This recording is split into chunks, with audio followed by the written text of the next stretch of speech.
Doctors Hospital, always there for you. Call 949-6066. But I do have some questions.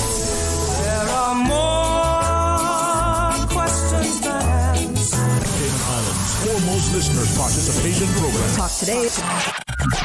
What's on your mind, Cayman? If you're ready to talk, we are ready to listen. Discussing current events and local news, community spotlights, hot topics, listener stories, cultural and historical discussions, environmental issues, fun and lighthearted topics, guest interviews. Cayman, basically anything you want to talk about, we are ready to listen. Here's your guest host. Good afternoon and welcome to Talk Today. I am your guest host, Orrett Connor, and my question to you is, have you heard about the Summer Seas campaign? Ask yourself that question. And if you haven't, then my advice to you is don't change that dial. Please stay tuned because you will hear about that right here on Talk Today. Please stay tuned. Talk Today is reminding you to avoid any statements or comments which are abusive, derogatory, malicious, or defamatory. Do not use indecent language or make any statement that is false or misleading. Call 1-800-534-8255, 949-6990, 949-8037, or WhatsApp us on 925-3261. And now, back to Talk Today. Good afternoon and welcome to Talk Today. So the topic this afternoon is promoting youth mental health through the Summer Seas program. So that's why I ask you if you knew about the Summer Seas program. So just a brief summary. The Multi-Agency Safeguarding Hub, known by the acronym MASH, together with various government ministries, departments, and nonprofit stakeholders, have announced, and it's actually in place, a program of events aimed at promoting positive youth mental health across the Cayman Islands during the summer holidays. Launched on the 30th of June, so we're now, 3 weeks into it, the Summer Seas campaign supports key mental health events available through the summer that link to the needs of young people. The campaign also connects children, youth, parents, and guardians to mental health services and resources available in the Cayman Islands, with a focus on connection, compassion, coping, community, and care. The campaign brings together government agencies and nonprofit partners to offer events, resources, and support for young people and their families. And of course, the whole issue of mental health and youth mental health has occupied the forefront in discussions here in the Cayman Islands, and rightly it should do so, simply because our young people, we always talk about it, they are our future, and we certainly have to look out for our future as well. So here in the studio, because I'm not an expert on this, and I won't, even pretend to be an expert, but here in the studio, we have with us this afternoon, Miss Majore Whittaker, who's a social worker at the Department of Children and Family Services, Miss Renee Ebanks, who's the program manager at the Alex Panton Foundation, Mr. Kadane Hall from the Royal Cayman Islands Police Service, and he is a school resource officer. And I think we may be joined by Miss Charmaine Miller, who's the clinical supervisor at this Family Resource Center. Folks, good afternoon. Welcome to Talk Today. Good afternoon. Thank you for having us. Thank you. And while most of you, if not all, are known by our listening and our viewing audience, I want to give you all an opportunity to introduce yourself, starting on my left. Okay. And tell our audience what you do as well. As already stated, my name is Majore Whittaker. I am a social worker with the Department of Children and Family Services, but I am allocated to the MASH desk. What is a MASH desk? The MASH desk is the multi-agency safeguarding hub that is comprised by the Department of Children and Family Services, the RCIPS, Royal Cayman Island Police Services, the Health Services Authority, and the Department of Education. Those, I would say, are our main stakeholders. All the referrals of child abuse that are made in the Cayman Islands, they come to our hub, our unit. We are the team responsible of processing those referrals, risk assessing those referrals, and rating those referrals and sending them out to the different teams that may have to either provide a level of intervention or conduct an investigation, or perhaps refer them to various partner agencies that we have in the community, such as the FRC, the Counseling Center, Panton Foundation. Alex is placed at the Health Service Authority. So we connect families and clients to the relevant services. And also within the desk itself, we provide support to the community and to the families as well, even though we don't go out there and investigate.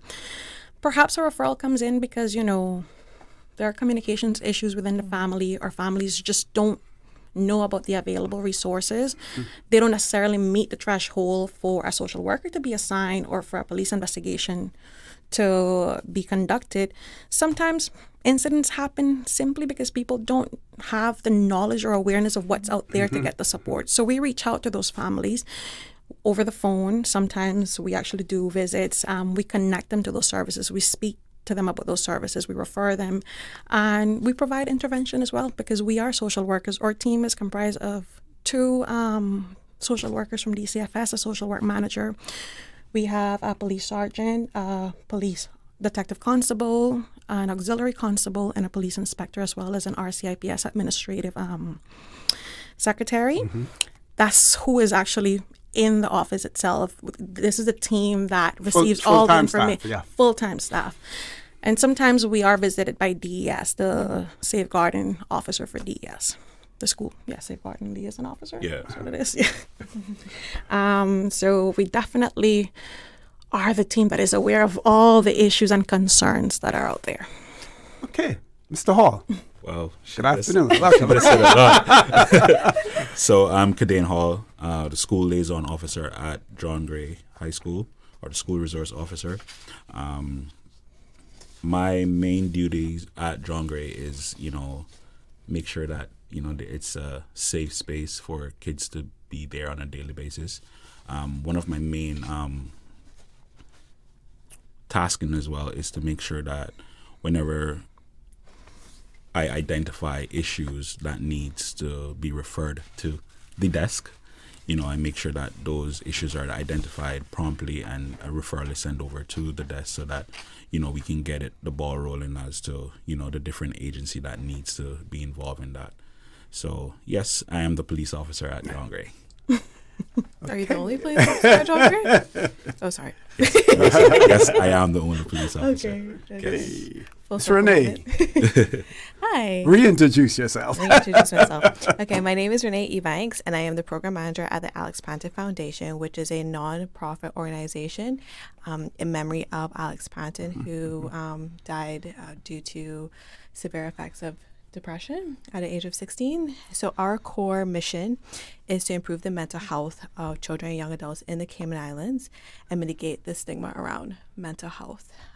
So our core values are advocacy, support, and awareness. So yeah. Okay, so let's get into the meat of the discussion, talking about the Summer Seas campaign as well. So you want to start out with that, Ms. Whittaker? I think, the initiative came as a result of concerns amongst all of the agencies that I mentioned prior. Concerns for our young people, our children, because throughout the year at the MASH, we receive a high number of referrals, indicating mental health concerns. And our concern is that, during the summer, what avenue of support will these children have? Because school, as many issues, as people may hear out there that schools may have, school is a support and a safety factor for these children. For sure. But when they're home, what level of support will they have? Some children are staying home alone because not all parents are able, to afford camps or may be able to send children to camps for various reasons. Not all children are engaged in counseling. Not all children are engaged in activities that are going to keep them busy. So therefore, they're going to be home alone. They're going to be home with a lot of time, struggling with those mental health concerns. So what are we going to do? We need to keep them safe. I refuse to continue hearing that, our children are suffering in silence. I think we all refuse to do that. So definitely we had to come together and say, what is going to happen during the summer? What can we do to provide a safety factor for these children? And this is how the Summer Seas campaign started.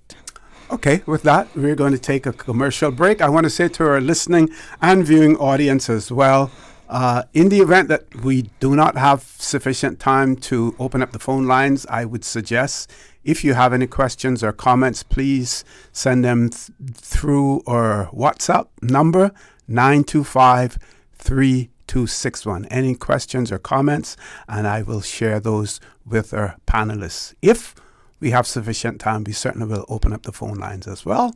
Right now, we're going to take a commercial break. Please stay tuned. Talk Today. We'll be back shortly.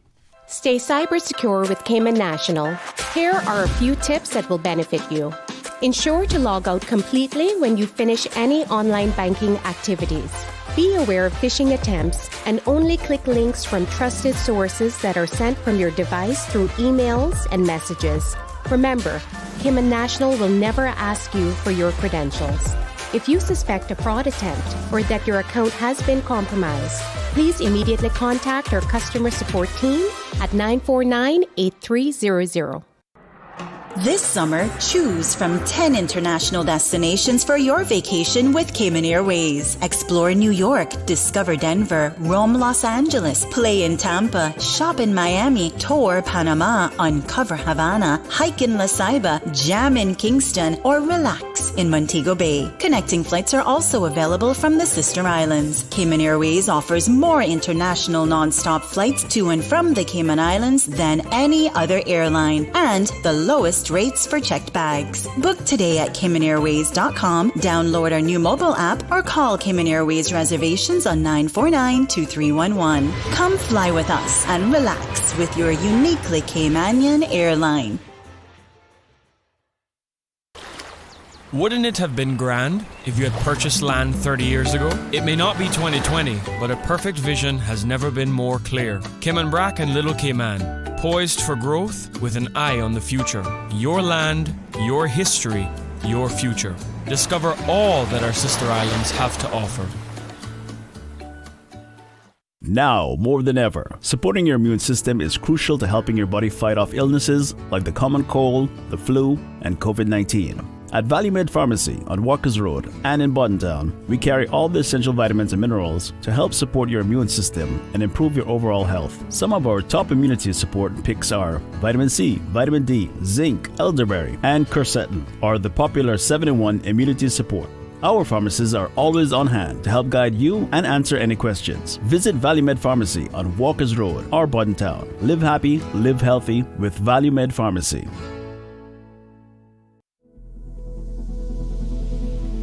In accordance with the Standards in Public Life Act, persons in public life must submit their 2025 declarations to the Register of Interest by 30th of July. Persons in public life include members of Parliament, senior public servants, and members of governing bodies of statutory authorities and government companies. Failure to submit a required declaration is an offence under the Act and can result in penalties. For more information or to file your annual declarations to the Register of Interest, visit www.standardsinpubliclifecommission.ky/Register of Interest by 30th of July 2025.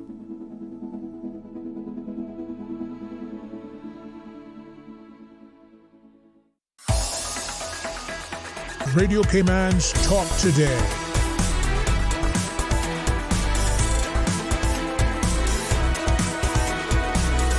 What is on your mind, Cayman? Good afternoon and welcome back to Talk Today. For those of you who are just joining us, we're talking about and promoting youth mental health through the Summer Seas program. That conversation is taking place with Ms. Majore Whittaker, who's a social worker at the Department of Children and Family Services, Ms. Renee Ebanks, who's the program manager at the Panton Foundation, and Mr. Kadane Hall from the Royal Cayman Islands Police Service. He's a school resource officer as well. So, folks, I'm going to throw the mic back over to you. Let's talk, about the campaign. And during the course of the conversation, just like Miss Whittaker spoke to the MASH multi-agency safeguarding hub, MASH, and what it consists of and what they do as well, and we will expand on that. Again, the whole issue of mental health, and you've spoken to the fact that here we are in the summer, and we always hear people talk about the fact that there's not a whole lot to do in the Cayman Islands, but there usually is if people listen and look for things as well. Definitely. There's a lot. There's a lot, that we are working hard to put together to ensure that our children, our young people, our families can have access to. Within the MASH desk itself, we're not necessarily, hosting a program this year, but we have taken on an initiative that Officer Hall can definitely help me to speak about it. Right. I guess we're calling it the Summer Check-in Initiative, where himself, along with either myself or my colleague as a social workers, we are going out in the community to conduct check-ins on certain clients that are on our radar. They, at the time when a report came in for them, they didn't necessarily get an assigned social worker for various reasons. One could be, that the family has the necessary, support around them to protect the child and to keep them safe, because we want to enable families we want to give families the opportunities, to take care of their children, to do what they need to do. And if they can verify, that they're doing everything that needs to be done, there's no need for us to assign a social worker. We provide them with guidance, we connect them to the necessary resources, and they take over from there. So those cases, those matters will not be assigned with a social worker. So throughout the summer, we still want to check in on those children, because even though we close the case from the DCFS and RCIPS perspective, we still want to go in and check in and see, hey, how are you doing? Are you still attending your therapy sessions? Are you connecting with the necessary services? When we go out and we feel that maybe things are not going as well as they could be going, then we come back in, we make a report, we reassess, and if necessary, we assign a social worker. So the point is to ensure, that we still check in on those families that at the time it was working well, but right now, maybe they're not, or maybe everything is going well. We are satisfied and we are out on our way, which is what we want to see. But we want families to feel that they are supported. Yeah, just to add to that, like kids in school, they can't wait for summer. But I remember those days. Right. But also, there's a lot of kids as well who, school is their safe space. School is that place that, they have their friends, they have support, they have, a bunch of different things. So those kids as well, they might not be on the radar per se, but from me being in the schools, I'm able to identify some of those kids that we can go around and visit just to check in. Just to make sure, that how they're doing. The other day I went on a visit and I saw one, and he was like, Mr. Hall, I want a summer job. Can you help me? So it's just those little check-ins with these kids, and sometimes they're not on the immediate radar for mental health stuff, but they're still there and they still need somebody to talk to. They still need, somebody to just find out if they're doing okay. So that's one of the main reason, or one of the main rules from these check-ins. Okay. And I think that's so cool too, because it's not an event on the calendar for Summer Seas. However, that's a pretty cool program because it still ties into the 5 C's, right? Like the connection, coping, and the care, and all the 5 C's, community, compassion, it all still ties in, right? So I think that's pretty cool that you all are doing that as well. Now, I've heard stories of people who have actually, or persons who have actually sponsored youngsters to summer camp simply because they're unable to afford it. Any advice that you can give to those persons who may have an interest in doing something like that, if there's not a program that is set in place to say, here's where you go if you want to sponsor someone for the summer? They can always reach out. They can reach out to the MASH. They can reach out to the Youth Services Unit. They can reach out to, any organization that they think might be. Because the thing is, there's a lot of different programs going on that's hosted by, different, even the churches. They can reach out to the churches, and then those organizations can then reach out to DCFS or RCIPS and, say, we have 3 spots. Do you guys have anyone that, you think would benefit from these camps, and just to get the ball rolling. So we definitely welcome persons who wanna sponsor, because that's one of the other things, as Marjorie spoke about earlier. Some parents just don't have, the finance to send their kids to camps.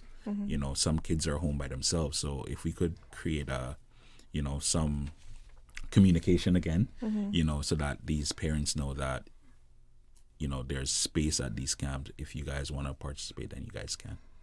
I think, reaching out to the local clubs as well, like Rotary, Lions. I mean, sometimes they're maybe willing to sponsor as well. Definitely the churches, I would say, tap into your churches, pastors. And like you said, if you are trying to get more information about that, reach out to MASH. We may be able to guide you as to who you need to reach out. If we don't know at the moment, we will definitely give you a call back and say, this is where you should call.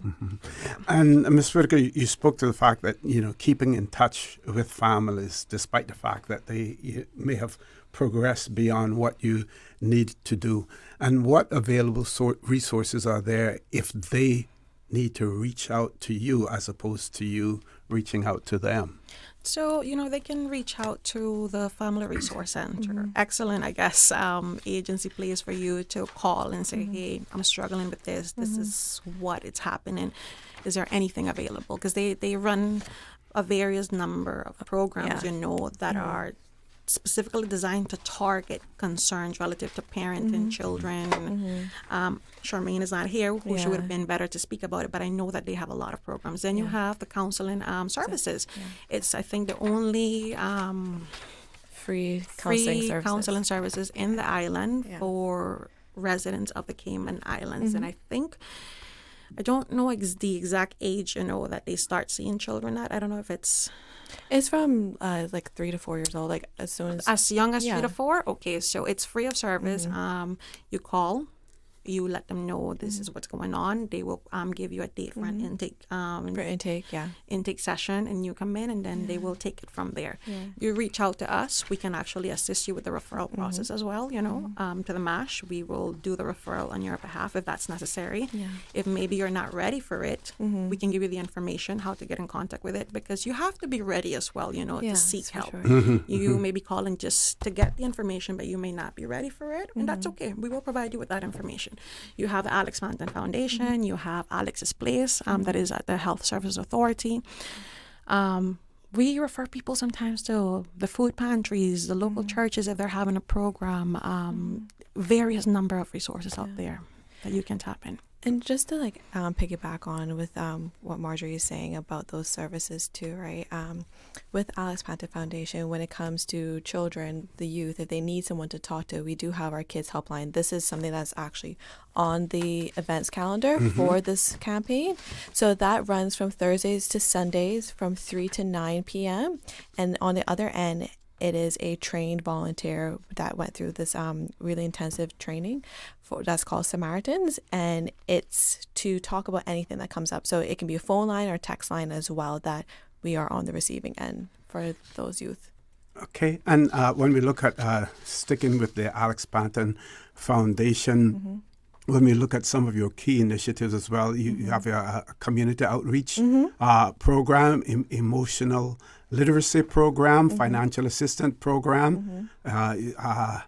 You spoke about a helpline. Then you have the Sunshine Circles, youth ambassador programs as well. I want you to go into a little bit more specific in some of these programs that you offer after we return from the commercial break. Okay. Please stay tuned. Talk Today. We'll be back shortly. Get ready for something sweet, spicy, and totally crave-worthy. The hot honey chicken sandwich is here, and it's bringing the heat. We've taken our tender, juicy chicken and drenched it in bold hot honey sauce for the perfect balance of sweetness and spice. But hurry, this one's only here for a limited time. Hot honey chicken. Try it today before it's gone. Subway. Eat fresh. This summer, choose from 10 international destinations for your vacation with Cayman Airways. Explore New York, discover Denver, roam Los Angeles, play in Tampa, shop in Miami, tour Panama, uncover Havana, hike in La Ceiba, jam in Kingston, or relax in Montego Bay. Connecting flights are also available from the sister islands. Cayman Airways offers more international non-stop flights to and from the Cayman Islands than any other airline, and the lowest rates for checked bags. Book today at CaymanAirways.com, download our new mobile app, or call Cayman Airways reservations on 949-2311. Come fly with us and relax with your uniquely Caymanian airline. Did you know that Doctors Hospital provides urgent care services 24 hours a day, 7 days a week? And Doctors Hospital's urgent care physicians have access to the most advanced MRI and CT imaging in the Caribbean, providing reliable diagnostics when you need it most. When you need quality urgent care for an illness or injury, Doctors Hospital is here for you 24/7. Whether it's a migraine, chest or abdominal pain, shortness of breath, broken bones, or another urgent need, Doctors Hospital at the top of Walker's Road. Urgent care right now. Stay cyber secure with Cayman National. Protect your computers and mobile devices with security software to defend against cyber attacks through viruses, malware, and other online threats. Be aware of unsecure Wi-Fi connections when in public. If you need to access your online banking or sensitive information on your mobile devices, try disabling the Wi-Fi and switching to data from your mobile network. If you suspect a fraud attempt, please contact our customer support team at 949-8300.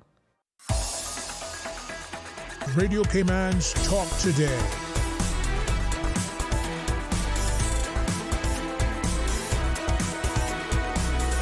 What is on your mind, Cayman? Good afternoon and welcome back to Talk Today. We're talking about the Summer Seas program promoting youth mental health through the Summer Seas program. That conversation has taken place with Miss Majore Whittaker, who's a social worker at the Department of Children and Family Services, Miss Renee Ebanks, who's the program manager at the Panton Foundation, and Mr. Kadane Hall with the Royal Cayman Islands Police Service, and he's a school resource officer. So we want to learn some more about the programs at the Panton Foundation. Over to you, Miss Renee. Thank you. Something I want to say too before. Bring the mic a little closer to you there. There we go. There we go. Yes. Better now? Yep, much okay, better. Good. Something I want to say before I get into the programs, something I recently heard Dr. Lockhart say, and I feel like we all have an understanding of this, but he just kind of said it really concisely. Mm-hmm. Mental health is primarily a youth issue, right? Because that's where the brain is developing. They learn the coping strategies. Everything is at their beck and call at that point in terms of just like developing and development. So when they get older in life, they learn from a young age how to cope with certain stressors, right? So I think that's just to put out there, because there is a narrative within the community at times that, oh, you're a child, you don't know what life is yet, like wait till you become an adult. Like that is a narrative that I've heard before, right? But that's not the case. Mental health starts from that. Yeah, just want to put that out there just in case. Yeah. Good to know. Yeah. So when it comes to our programs and initiatives, so one is a community outreach. So basically, we get requests from the community all the time through schools, workplaces in terms of doing presentations, which is done by our clinical and education committee. So we go into these organizations talking about what is mental health. I remember it was probably like 3-4 weeks ago, Johnny Cumber asked me to come in to talk to their sub-prefects and just like from a very child perspective on what is mental health and just breaking it down from them from such a young age. So to give them the tools as well to understand this. So that's one thing we do. We also do the kids helpline, which I mentioned earlier.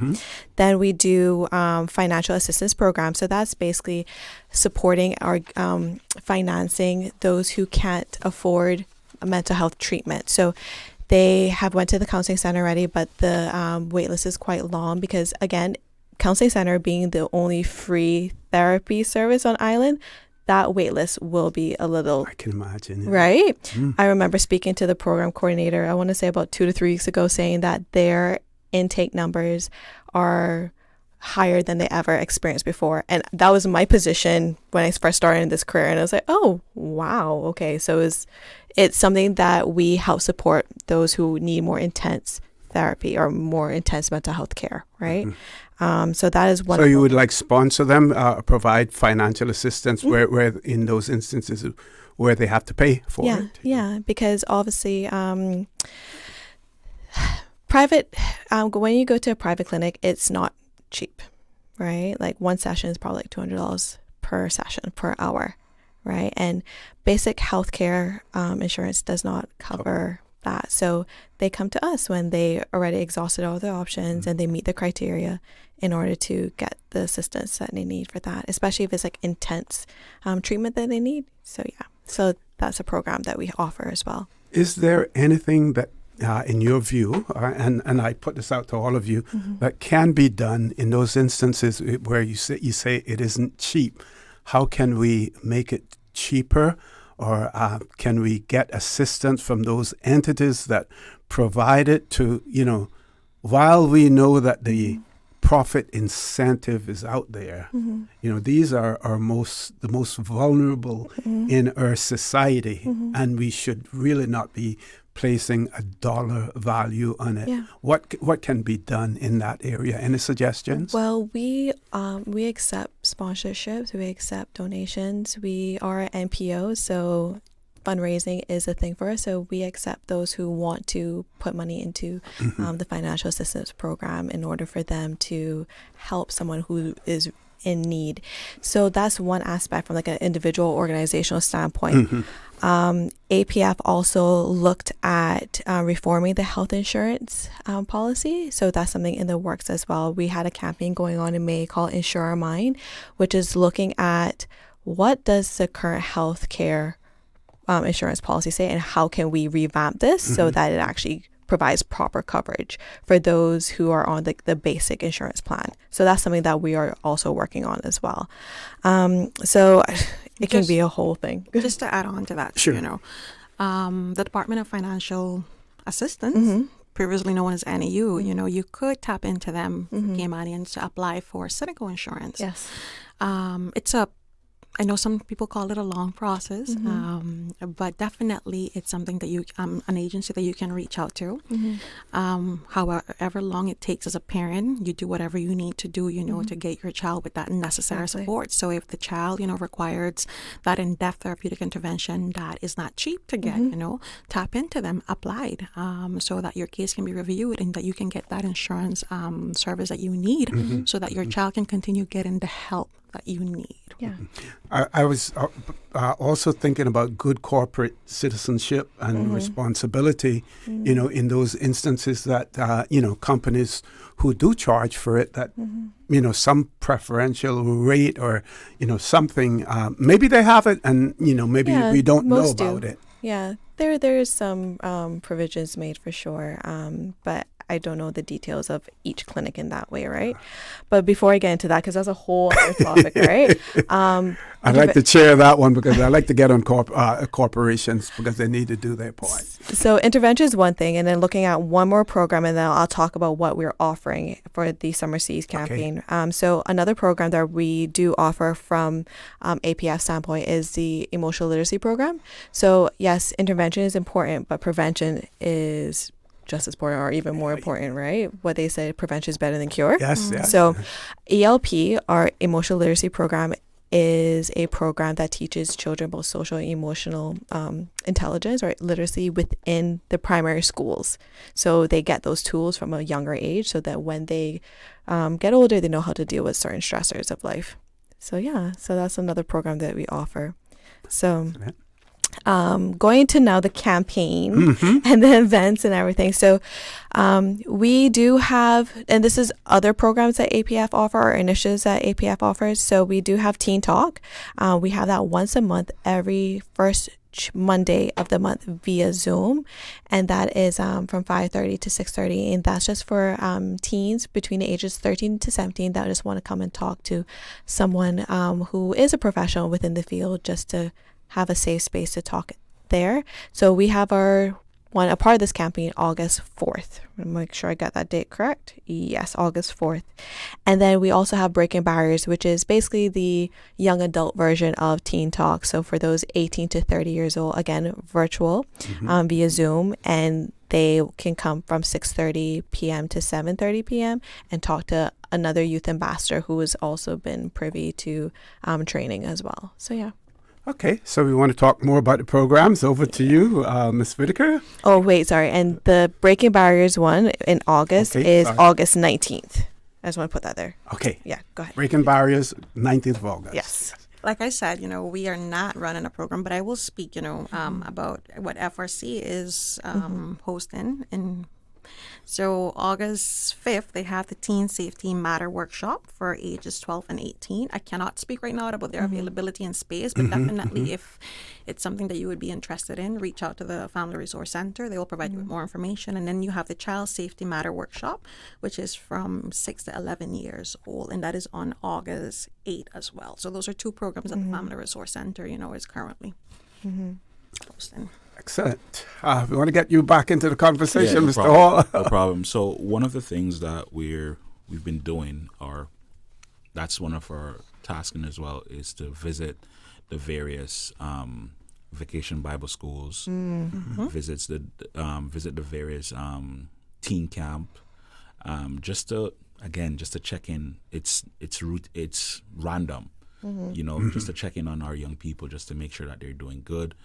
Check in with the staff, the staff at these different camps and stuff, just to make sure that they're doing good. If they need any assistance, we provide them with the different avenues or different agencies that can assist them.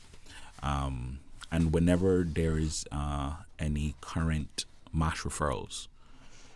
That's one of the things that I currently do as well. We go in and we do follow up with those families just to make sure that, and not to say that these MASH referrals won't be investigated.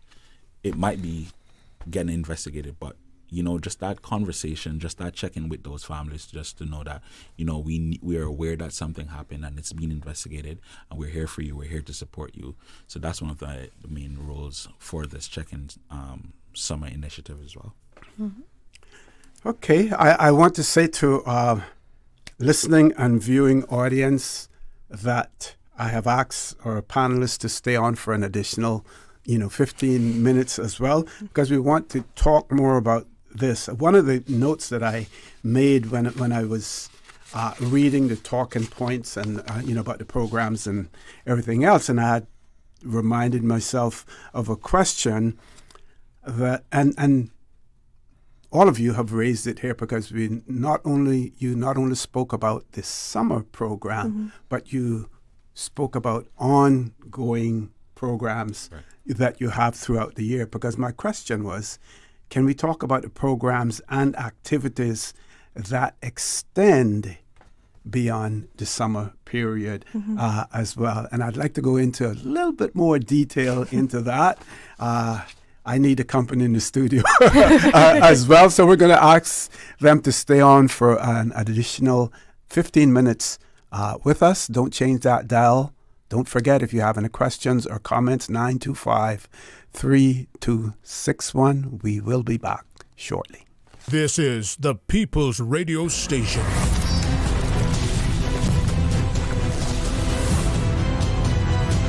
Radio Cayman in the Cayman Islands. From Radio Cayman's newsroom, this is Headlines. Local, regional, international news. The Headline News is brought to you by Kirk Market and Health Services Authority. With your latest headlines, I'm Felicia Rankin-Solins. The Department of Education Services has released the start dates 2025-2026 academic year for all government schools, including primary and secondary institutions, the Lighthouse School, and Cayman Islands Further Education Center. Government primary and secondary schools, including SciFec, are scheduled to reopen for all students on Wednesday, August 27, 2025. In international news, Donald Trump has decried the bipartisan controversy over U.S. Attorney General Pam Bondi's remarks that there was no evidence the late financier Jeffrey Epstein kept an incriminating list of his wealthy clients. He has called the issue a witch hunt and says the press and American citizens should instead look into unsubstantiated allegations of corruption he is leveling at the Democrats. Trump's appearance comes as the U.S. Department of Justice has asked to meet Ghislaine Maxwell, who was found guilty in 2022 of helping Epstein sexually abuse young girls. The president has said that only stupid people are still concerned with the case previously. A number of French cities have imposed nighttime curfews on young people following a spate of violence linked to drug trafficking. Nîmes in the south was the latest to bring in measures which authorities said were meant to prevent under-16s from being exposed to violence and to contain tensions. Additional police units will also be sent in. Over the course of the last month, several shootings, one in broad daylight, left one person dead and several injured. Last week, the body of a 19-year-old man was found partially burned on the outskirts of Nîmes. These are your latest headlines. I'm Felicia Rankin-Solins. More news available at www.radiocayman.gov.ky. Check out our social media pages: Facebook, YouTube, X, formerly Twitter, Radio Cayman Headline News.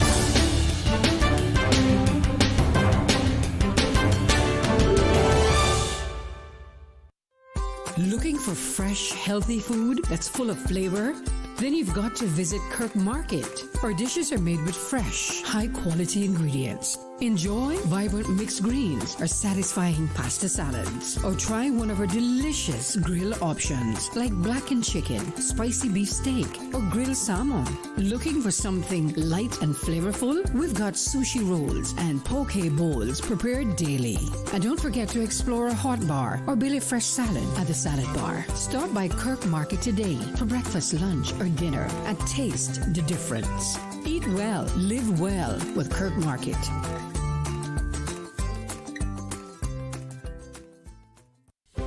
Do you have a healthcare question but not sure who to ask? Contact HSA's Patient Call Center to speak to one of our experienced clinical team members. We are here to answer your questions and help guide you through your healthcare journey. Need to make an appointment? Our team can help. Contact HSA at 949-8600 or email info@hsa.ky. At HSA, we are committed to caring for you.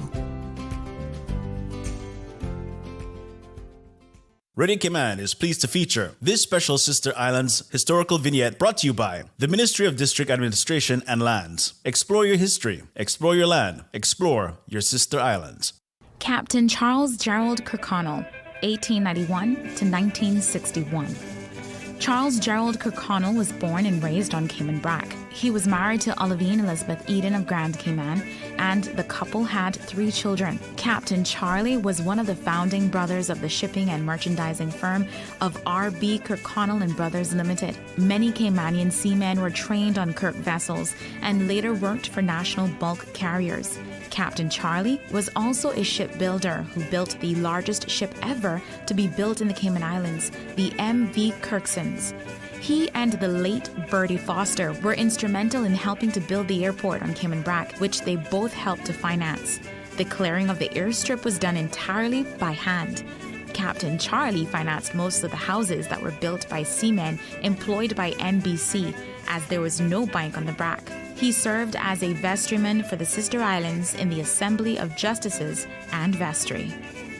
Captain Charles Gerald Kirkconnell. Radio Cayman is pleased to feature this special Sister Islands historical vignette brought to you by the Ministry of District Administration and Lands. Explore your history, explore your land, explore your Sister Islands. Radio Cayman's Talk Today.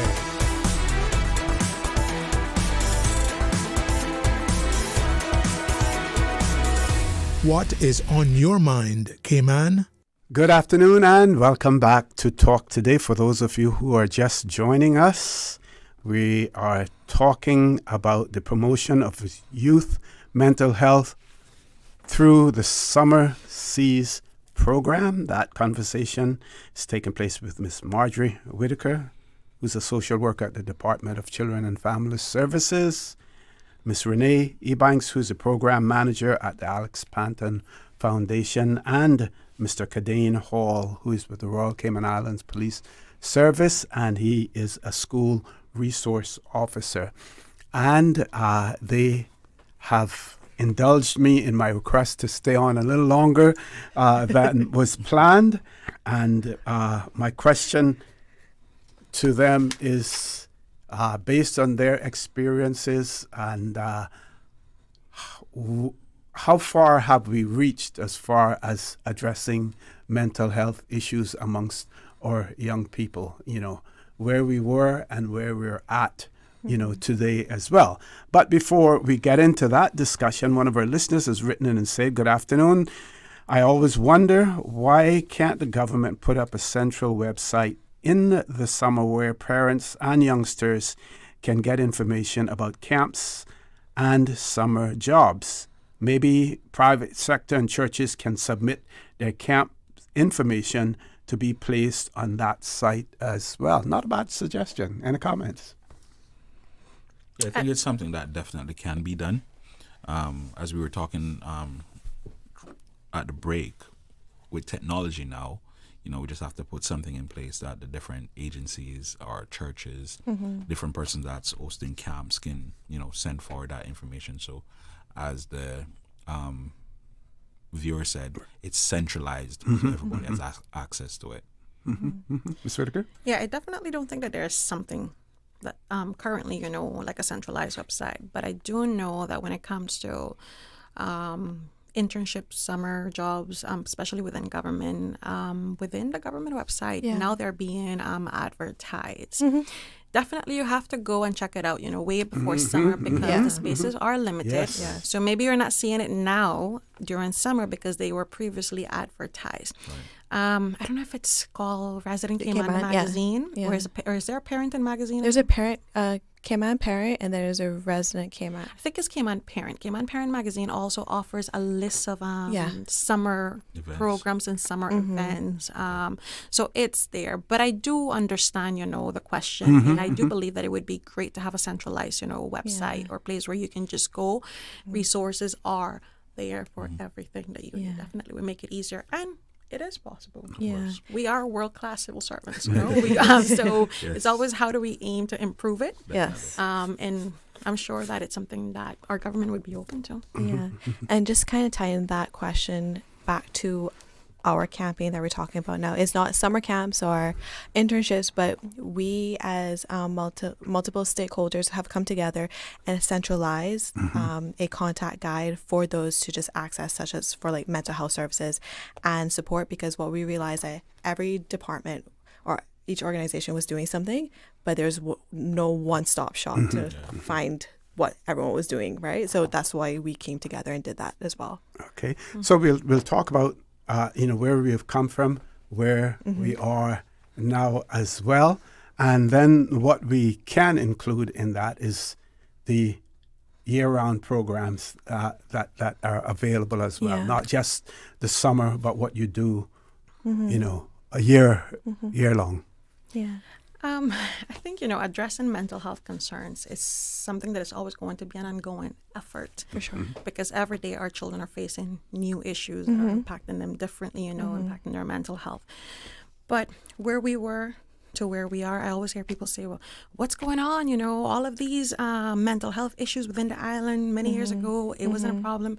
And I think that it was a problem. It's just that we didn't know about it because mental health has always been like a taboo topic. I don't want it's shameful, that sense of shame, So the fact that we're hearing more of it, we're hearing all of these reports, as sad as it may be, I want to look at it as a positive thing, as a success in terms of people are more aware of it. They're more knowledgeable, They're more concerned. They recognize mental health as an issue and they're concerned for their children.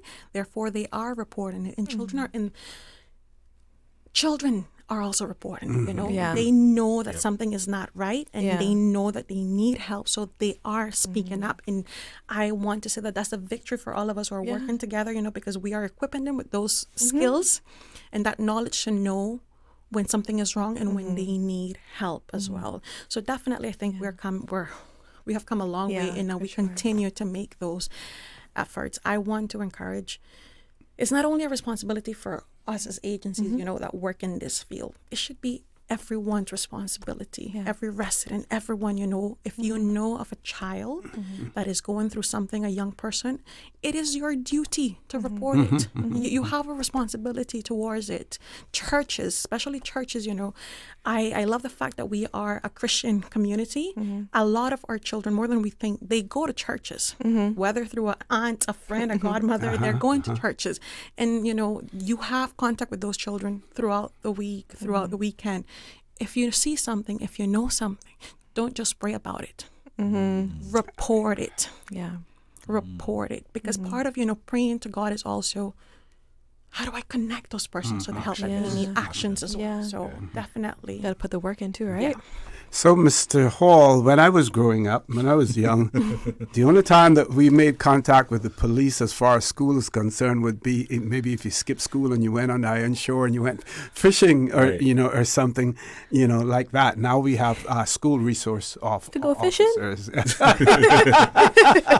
Well, funny that you said that, because when I was going to school, there was a police officer there. Oh, okay. Yes, okay. it's been a thing for a while now, but I just think that in recent times, you know, with social media and with different,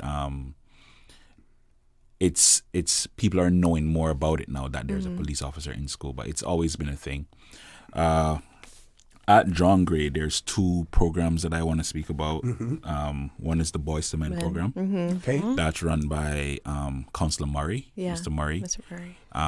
Excellent program. You know, it usually it was a program that only boys from like year 10 and year 11 could access, but the need for earlier intervention has arisen, and I think as early as year 8 boys can now get involved in it. So it's a program, you know, that a lot of different agencies are a part of, you know, just young men and established men in the communities come and, you know, just share with these young men.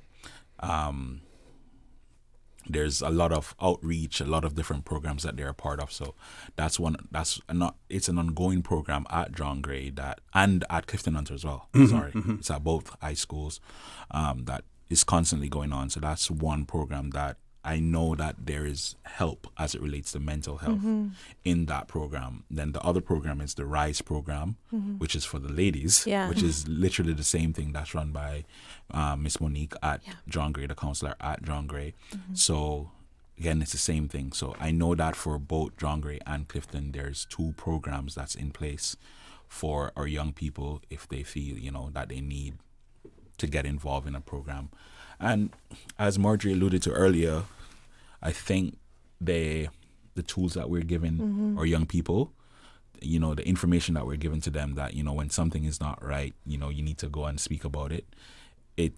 We're seeing now that there's a lot of reports coming in now, even in the school, like, you know, like a young man will come up to me and, you know, express something that he's dealing with that usually a young man wouldn't be talking about. You know what I'm saying? So it's good now that, you know, it's a safe space.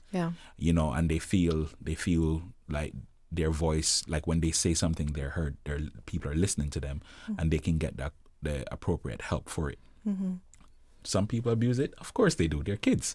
They're smart, you know, but at the end of the day, the help is there for them, and they're utilizing it. Now, we know that the Panton Foundation, you know, has certainly raised the profile of mental health in the Cayman Islands. And I would say that, you know, at this point in time, I guess if you call it the figurehead or, you know, the main, one of the main proponents of mental health, you know, as a non-profit organization in the Cayman Islands is... Well, we're the first NPO focused on youth mental health, and we may still be the only one at the moment. Don't quote me on that, but I know we were definitely the first in the Cayman Islands to focus on youth mental health and looking at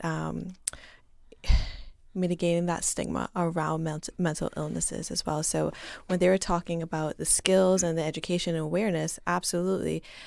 But when children get those skills, it empowers them to talk about what's going on for them. We are just now seeing more. We are seeing more reports. I know my colleague Emily Kelly and Dr. Chantal Basson, they did a presentation at this year's symposium looking at the statistics from Alex's Place at the Inspire Youth event and from the Kids Helpline, and just the different themes and the statistics that came up from that.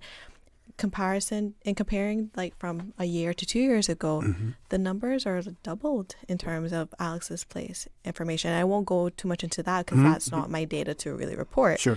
But the themes that come up from it are like, family issues, looking at academic pressure, internalizing problems. Like they feel like all these things are going wrong, that they're the issue. Like, why does it happen to me? I must be the problem, right?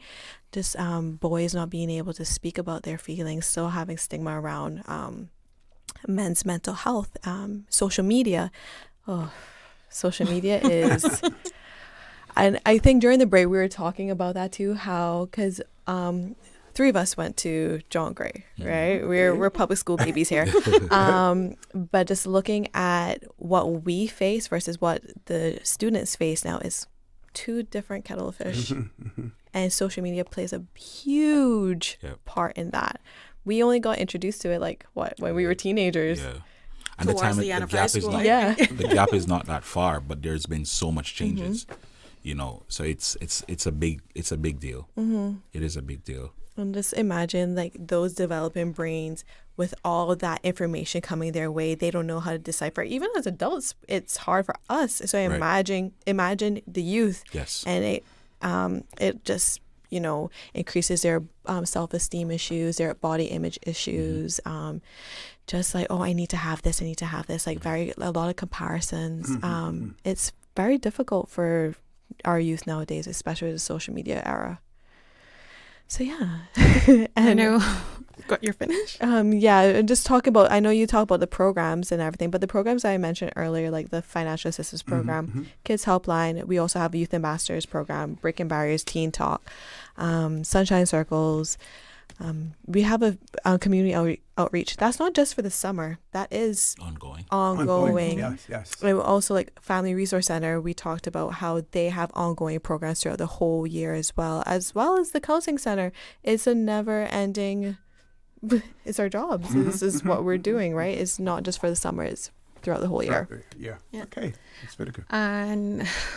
you were talking about ongoing programs. I think another key factor, these programs may be tailored, to young persons and targeted, to address those concerns. But parents also need to be involved. It's not just about sending my child to counseling. Some of these programs have components where a parent is required to come in, and do sessions as well and get equipped. And it doesn't work if there's not that parental support. It has to be a collective effort, to address the concerns. So I know we're tired from work. We're tired from all the activities as a parent. But if you have to go to a session with your child and you're required to go.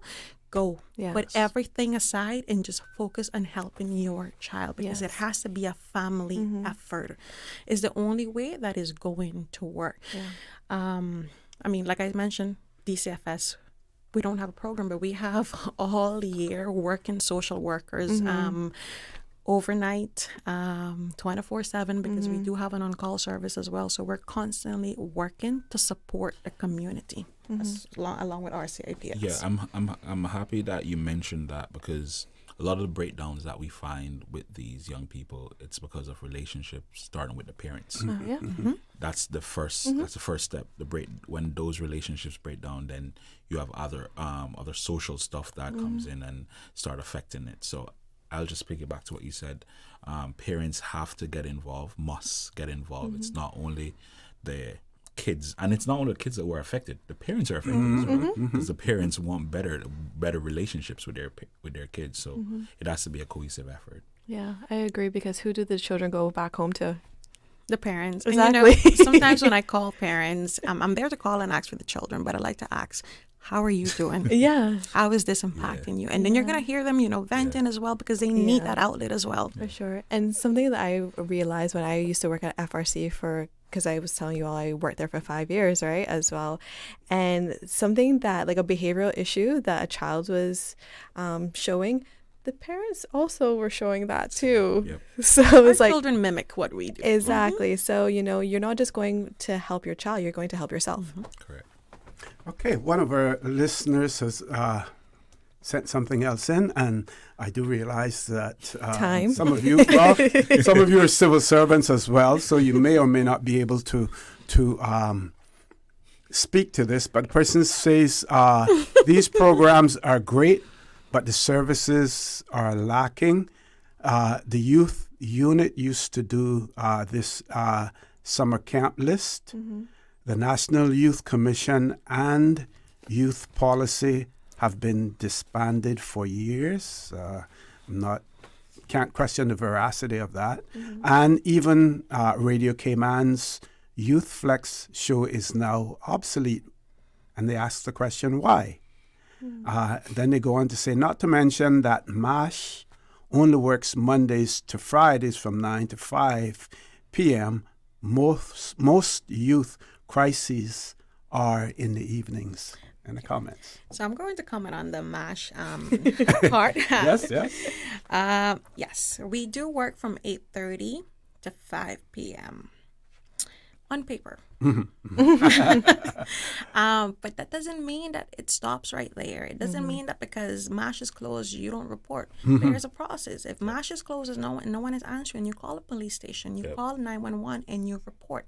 And what they will do is that they will contact the DCFS on-call social worker, because like I said, we don't stop. Throughout the year, there is an on-call social worker who will pick up that phone at any hour of the day. I have gotten calls at 2-4 o'clock in the morning while pregnant. So like, it doesn't matter. Like the work is always there. Don't think that because an office is closed, you just wait until tomorrow. No, if there is a concern, if you're feeling a certain way, police stations are open 24/7. 911 is available 24/7. Our on-call social worker number is not available to the community because you have to protect, the sanity. Exactly. Yes, But the 911 services, the police services, they have access to that number, and they will pass along the information. So no, MASH closes at 9 from 9:30 to 5, but we are working, and we are there beyond 5 o'clock if necessary as well, because our aim is to protect our children. Okay, Mr. Hall, do you want to add to that? I can't speak much to the programs that are no longer, going on. I'm kind of sad that Youth Flex is no longer going on because I am a product of Youth Flex, So I can't say much about that, but I think, we have a new government now. So these things coming up, they can be mentioned to the relevant authorities so that, they can put back some of these things in place or revamp, so that they can be avenues and programs and different things that, our young people can get involved with. Yeah. And just kind of added to that too, right? The importance, what I'm hearing is the importance for youth to have third spaces, which are spaces outside of home and school. That's what I'm hearing, right? And yes, to be honest, we are lacking in those spaces, but it's not just all on like governmental agencies. Anyone can create those third spaces too for the youth as well, right? And talking about the youth mental health policy, that is something that we are actively working on too. There's a multiple stakeholder initiative as well, looking at the data that came up earlier this year that I mentioned earlier from the Inspire event, and working with that and seeing what we can do to address these mental health concerns of the youth. So these things are in place. It's just that not everyone is privy to them while they're happening, So, yeah. I don't know if you all noticed, but I snuck you. I know. I was like, it is 1:25. I'm going to give each of you an opportunity for some closing comments as well. So we will start with you, Renee, and go around. I just want to say thank you for all who are tuning in and have sent their questions. We really appreciate it. We do want you all to know that there are programs and services that are available on island, and they're quite a bit. It's just that we're just trying to bring education awareness around them. There can be more, yes, but baby steps. We're all doing our part, and there is. We also have to look at the capacity of the workers too, who are having these or working within these settings as well. But if you want to get involved, you can feel free to reach out to, at least for Alex Panton Foundation, we do have volunteers. So at info@alexpantonfoundation.ky, that's a way that you can get involved from this community outreach perspective. Okay, we have a couple more questions as well, so I'm going to fit them into the closing comments. This person says, could you please ask your guests if Cayman should follow some other countries and ban smartphones by students in school days? And let me look at the other one to see what that says. Couldn't MASH have flex hours for their staff so it can be covered for longer hours as well? I think I want to touch on the MASH one because I think it's important. It's important for people to understand that at the MASH desk, we don't investigate. We receive reports, so we're not the investigating team. Once we receive a report and we have risk assessed the report, we send it out towards the investigating team. So us staying open for longer hours, like I said, that's where RCIPS, police stations, and 911 would There's come a conduit for So exactly. We're only responsible for receiving those reports, risk assessing them, and sending them out to the relevant agencies. And that's what 911 and RCIPS does outside of working hours. But hey, like he said, is a new government. I mean, it's a conversation that takes place beyond me, beyond us. So I won't comment more about whether it's the possibility of keeping it open, but I wanted to clarify that part. Thank you. And anything on the cell phones? On the cell phones. Or should we leave that to the school resource officer? I will tell you in that. his closing comments. When we were in school, cell phones were not allowed in school, and I think that helped a lot. Yeah, bag searches was a thing. Well, it probably helped me as well because cell phones were not in existence then. I think it would be a good idea not to have cell phones in school. Yeah. I think they were trying to give kids some, like, let them have the phone and let them be responsible, and because like at John Gray they had like red zone and green zones, places that you were allowed to use a phone and places that you can't use a phone. That's news to us. Yeah, that's what they had. But I'm not sure what will happen in the coming school year. But I definitely see where the having cell phones in school, it's a big distraction, and it causes a lot of the referrals that we get. Yes, that's all I'll say. Yes. It causes a lot of the referrals. That we get. And any other closing comments? No, just want to thank everyone for listening in, and I'm really happy where mental health is going. We're having conversations about it now, and don't suffer in silence. Yes. Okay, Ms. Whittaker.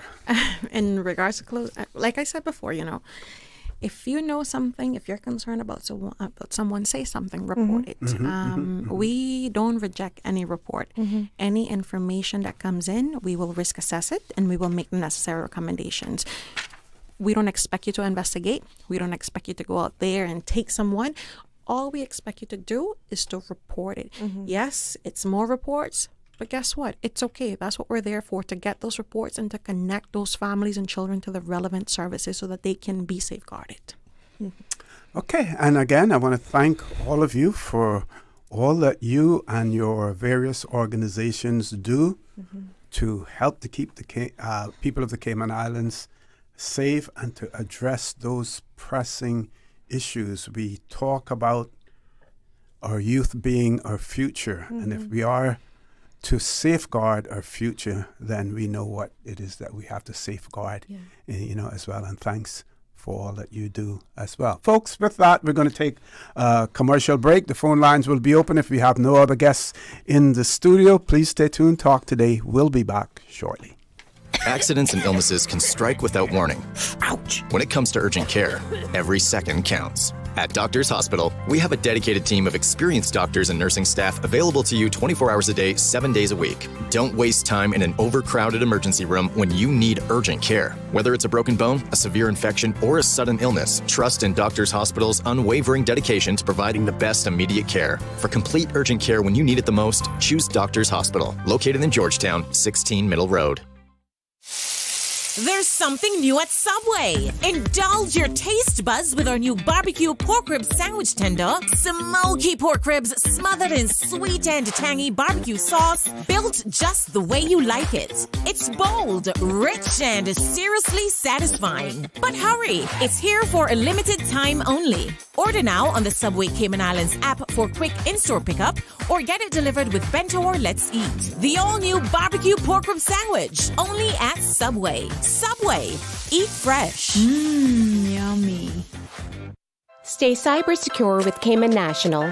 Here are a few tips that will benefit you. Ensure to log out completely when you finish any online banking activities. Be aware of phishing attempts and only click links from trusted sources that are sent from your device through emails and messages.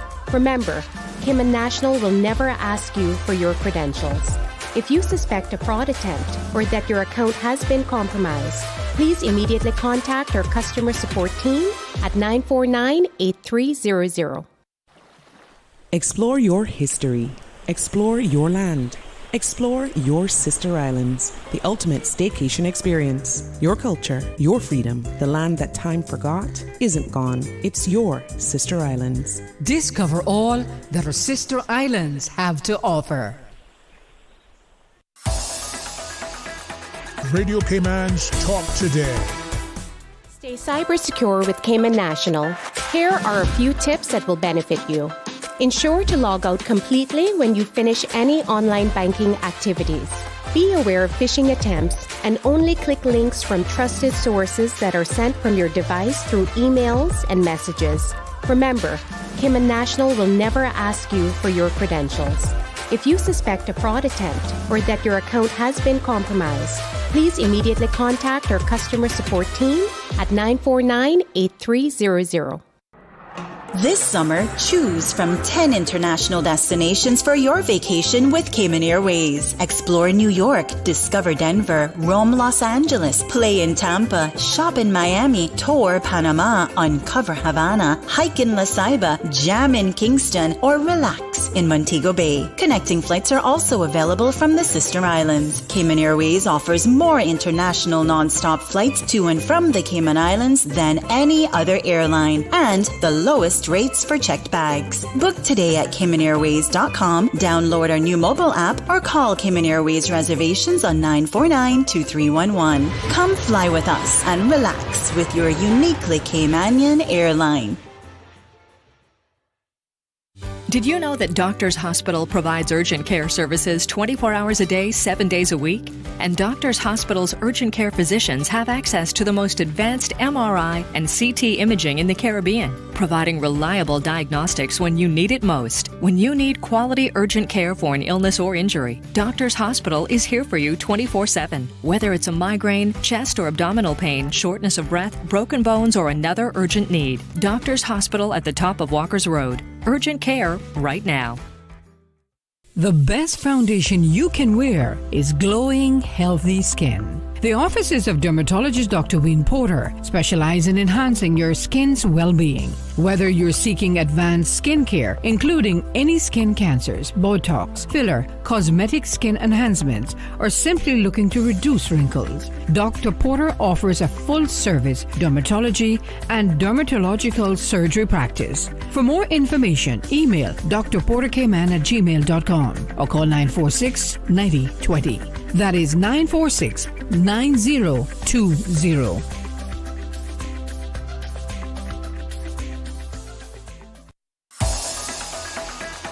Radio Cayman's Talk Today.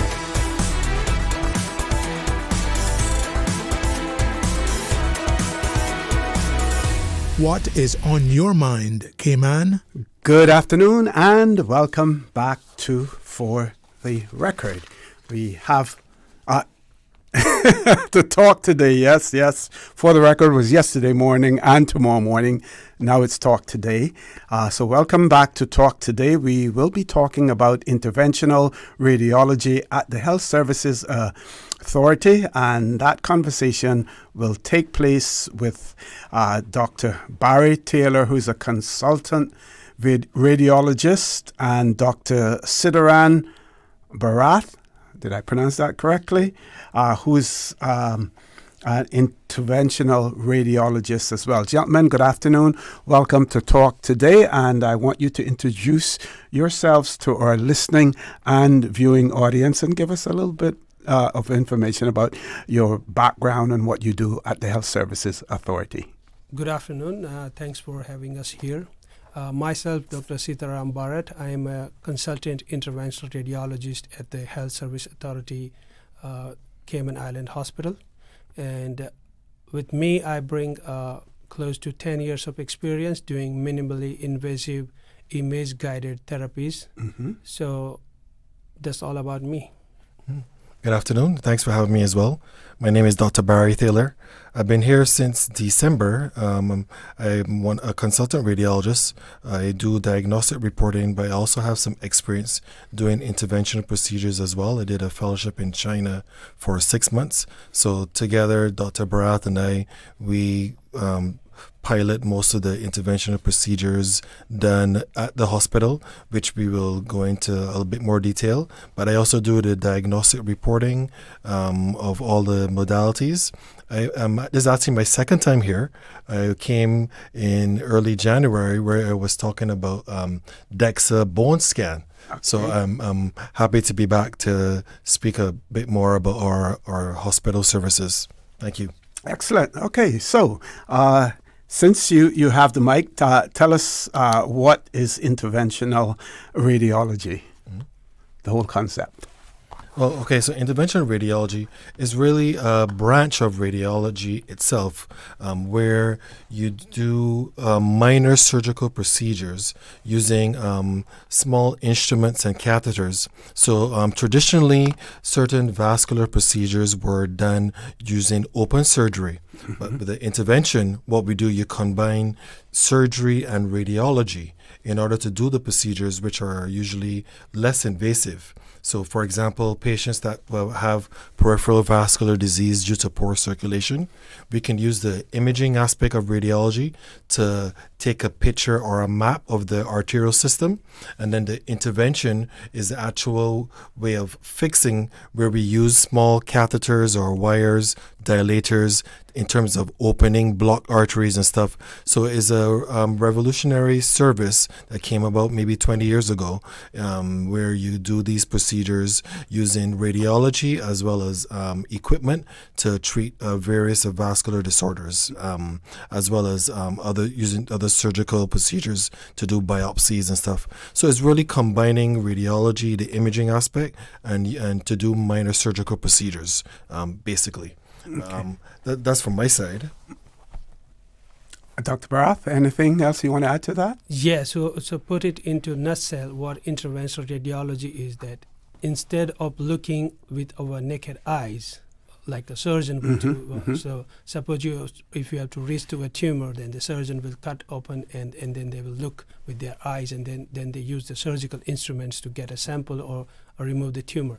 On the other hand, what we do is we use image guidance, which is using ultrasound or CT scan or MRI or fluoroscopy, X-rays, to look at the tumor. And then we use minimal invasive technique, like a small cut, and then we use our catheters, wires, or needles to reach to the tumor.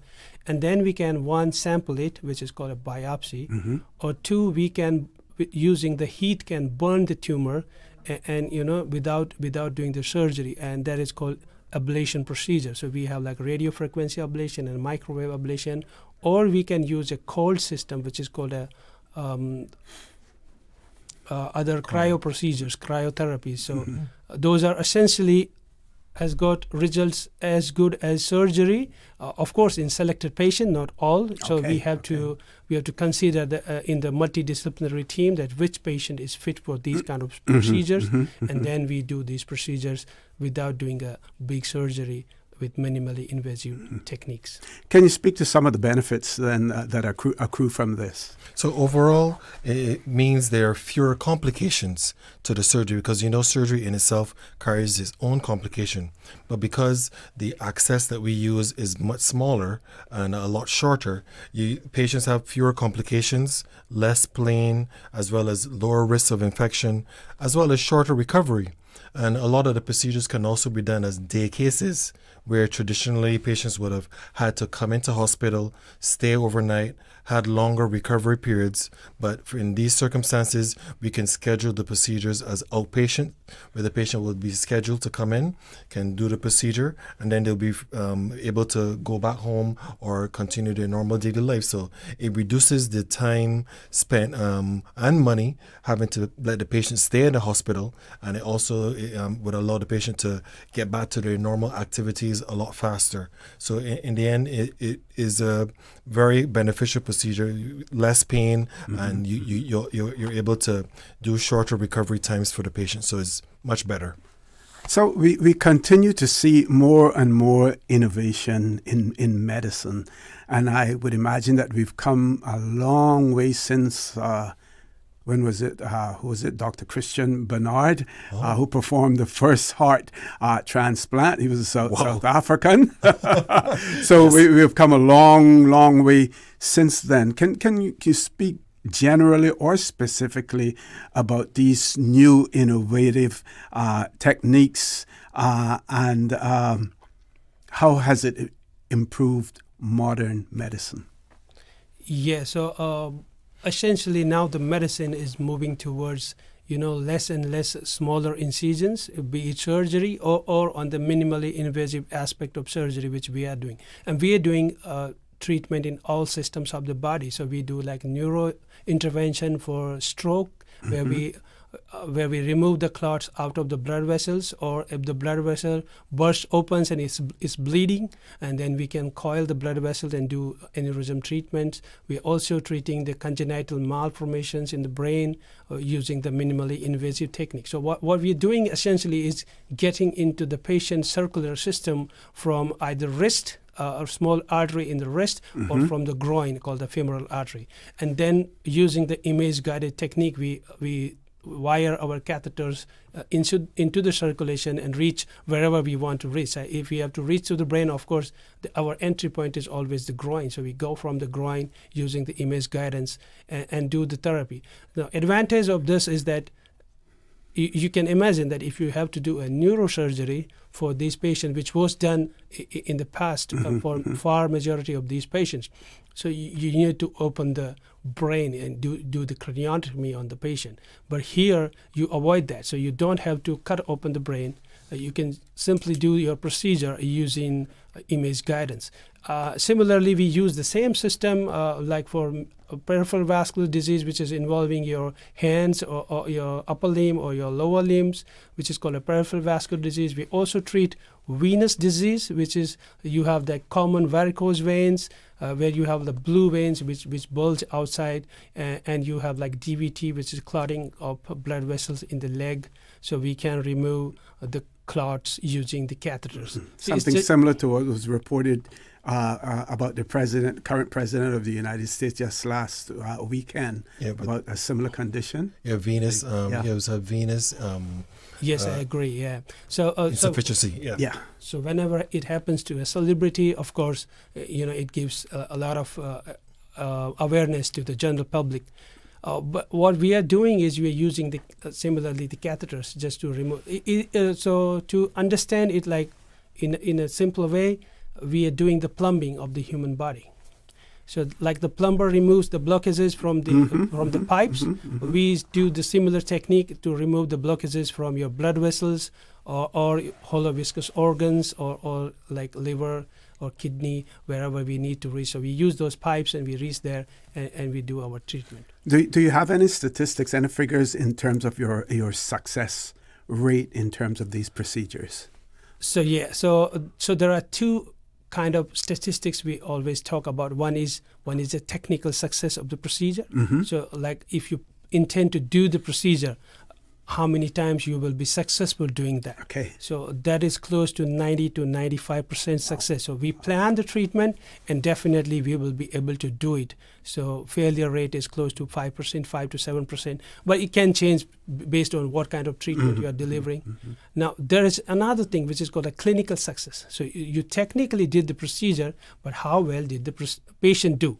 So that depends on the disease itself. So some diseases, like they are completely curable, and some diseases we control, like liver tumors and all, we can control them with some modality. So if you go for ablation, you can kill the tumor cells completely if it is in a certain location and a certain size. And some other procedure like a transarterial chemoembolization, which we are using, is essentially a palliative procedure, and it only controls the disease. So it depends what kind of disease we are having and what kind of therapy we are delivering. Okay. For those upcoming physicians or those persons who may have an interest in getting into the medical field, I'd like both of you to talk about your careers and what inspired you to choose medicine as a career, and then Dr. Barath, along with that, and both of you really, what sort of pushed you to bring your skills, offer your skills here in the Cayman Islands? So for me, I actually started off when in high school. I loved sciences, so I was always physics and chemistry in terms of the sciences. Ironically, originally I was thinking about doing engineering. But what happened in my high school, we had conferences when we were about to graduate, where some people will go with engineers and some people will go. So what happened, because I'm Taylor, I was lower down. So what happened, I actually went to a waterworks plant with somebody that analyzes the water. And I guess, I don't know if it's a act of fate, but it was the most boring thing I could think of, just kind of analyzing the water and stuff, And then I had a best friend whose dad was a radiologist. Okay. So what happened, I used to go by him pretty frequently because he was my best friend. So what happened, occasionally I would sit with his dad and he would be reading the x-rays on the film, because, back then you looked at the film. And that's what kind of sparked my interest, and what actually coincidentally came back around. Radiology it actually encompasses a lot of physics. So because of my enduring like for physics initially, it kind of worked back where the love for radiology and the x-rays, radiation physics. So how I got into it was because of my best friend's dad. He was the one that inspired me in terms of doing radiology. I was also the first doctor in my family. So that kind of inspired me to kind of, help people. I was always a sports person. So my path was kind of diverted from engineering and this kind of steered towards medicine and radiology. How I came here, I was working in Turks and Caicos before I came here. I was a radiologist there. The head of department here, Dr. Jamal Brown, we trained together. So we actually trained together in Trinidad in the radiology training. And we were good friends, so we kept in close contact. And he told me about a job opportunity that arose when one of the doctors left here. And because I was the only radiologist in Turks, I had a pretty good working experience managing by myself, as well as doing the interventional procedures. So it kind of I just took the opportunity to apply, and I'm very thankful to join part of the team because we have a very good team working together. So I help with the diagnostic reporting, and I can also do my interventional procedures. So I really take one step at a time, and I trust how God has guided me and is ended up into this place. Dr. Barath. Yeah, so for me, growing up, I was growing up in a small village, which was like 300 houses. We would get a doctor who was to be scheduled to come, like he used to come maybe 2 times in a month. And everything used to stop when he used to come. Like we would get into the line to show our reports, meet him, or get our vaccination. And then I realized, that he was the most important man on the day. So I said, let me see this. So I was always excited to become a doctor, and then slowly, as I was going from high school to and then chose the medical career. I became MBBS doctor. When I was intern, we would doing rotation all around the hospital. So we would see like surgery, we go to the medical ward, and we were posted in radiology for 15 days. Radiology, before that, like in medical school, we were never exposed to it. So when we went to internship, I saw that, these dogs are completely different. So they do like scans, and they see inside the body. You see fetus moving inside, and they see that this is the fetus's kidney and that is the fetus's brain. And just from a small machine, they could see, and and after a while, you get a sense of it that, they could really see the fetus moving inside. Wow, this is amazing. So I was quite, thinking, radiology, if I can get it. So I got into radiology. I was a good radiologist. And then we got a doctor who was doing interventional radiology procedures. So I would assist with him. And interventional radiology, it is a little bit of a difficult field because it warrants a different kind of mindset, and you work extra hours, and sometimes you have to work maybe longer time. So I would assist him, and then that's how I was drawn towards interventional radiology. So I became a neurovascular interventional radiologist. So I learned neuroradiology, neurointervention, vascular intervention, percutaneous intervention, and then I established a center of interventional radiology in a teaching hospital, in a university hospital. Okay. So I was working there for close to 9 years.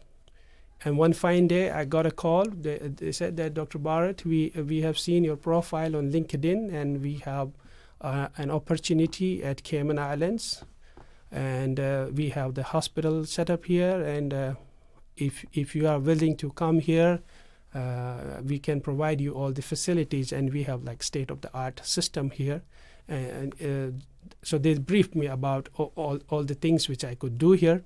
So I thought, okay, maybe it's good for my personal experience to work in a different setup and work in like a Western world. So I was working in India before, and then work in a Western setup, which is called the gold standard of medical science, because most of the medical science was developed here. So here I am, and I'm ready to serve the community here. Let me see how helpful I can be to the people of the Cayman Islands. Okay. So you both have talked about some of the most common interventional treatments that can be performed as well. Can we talk about, and this is, for our women or female audience as well, uterine fibroid embolization. Can you explain what that is and what benefits accrue from that to women? Yeah. So what is important is in interventional radiology, we offer two types of therapies. One is we talked about opening the blocks, which is that if there's arteries blocked, we open it and do the angioplasty and all, which is done in the heart. You must be aware of. Another treatment modality which we are using via interventional radiology technique is blocking the blood vessel to our advantage. So when would we want to block a blood vessel? So we would block it if the artery is bleeding. So that is to stop bleeding, essentially. So the bleeding can happen anywhere. It can happen in brain, or it can happen in your uterus, like after delivery. So it's called postpartum hemorrhage, and that's where we block the arteries. So over time, we realized that if you block an artery and reduce the supply of a tumor, then the tumor can shrink. And so we utilize it for the benign tumors, which are like fibroids in the uterus. So if you block the blood supply of the uterine artery, and then the fibroid will shrink over time. So you don't have to do an open surgical technique for these patients who can improve it on the embolization. So that's also like a daycare procedure, or you stay overnight if the pain is too much. But of course, whatever these treatments are, we have to understand that they are not suitable for all patients. Okay. So we need to see that who can benefit from it. So we do our MRIs and we see how vascular is the fibroid and where it is located. And based on that, whether it's calcified or not, whether it is necrotic or not. Based on that, we decide our therapy. And if it is like too big, causing pressure symptom on your bladder or rectum, then of course the embolization procedure will take time for it to shrink. So it's essentially like a procedure which is suitable for some patients, so they can always consult us, and then we can decide whether it is suitable for them. If yes, then we can do this procedure. So we again use the artery, either the radial artery, which is there in your wrist, or a femoral artery, which is there in the groin. We enter from that area, and then we use our catheters and microcatheters and put tiny beads to block the blood supply to the uterine fibroids. Okay, it's a way of providing the option for the females. So, or traditionally, to treat the fibroids, sometimes you will rely on hysterectomy, where they remove the uterus. But some females who want to preserve their uterus and preserve their uterine function, this can be an option, a minimally invasive, not having the scar on the uterus. And some patients may also want to have children. So sometimes with these surgeries and stuff, it can cause complications for childbirth. So the option of doing the uterine artery embolization, shrinking the fibroids slowly, may preserve the uterine architecture and allow for them to plan for if they want to have babies further. So this just gives them another option instead of having the hysterectomy, that they would be, if they want to preserve the uterine function, this will be an option in terms of treatment for fibroids. So it gives them another option to choose from, basically. Okay. I hope I pronounced this one right as well. Radio frequency ablation. What is that? So radio frequency ablation. So there's a lot of words over here. So radio frequency is essentially a technique to generate heat. So we use a tiny probe to generate heat, and ablation is essentially burning something for our advantage. So we can use radio frequency technique for many procedures. So we use it for varicose vein ablation, where we block the veins off, or we use it for tumor ablation, like a liver tumor or kidney tumor or lung tumors. So that is radio frequency ablation, which is used for these kind of procedures using a CT scan or ultrasound guidance. Okay. Do you have any success stories that you can talk about, that you can share with us? About the radio frequency ablation? So back home, I was the biggest user of radio frequency ablation for varicose veins. So I've done almost like 1,000 varicose vein ablation already. And they have, remember earlier I talked about the technical success of it, and the clinical success. So technical success of, again, radio frequency ablation is close to 97%. So if you block a vein using radio frequency ablation, there is only 3% chance that it is going to come back. Now, what is a clinical success? So you blocked some veins using the radio frequency ablation, but the new veins may come up, and they can cause your procedure to fail. So the long-term clinical success is close to 80-85% for these procedures.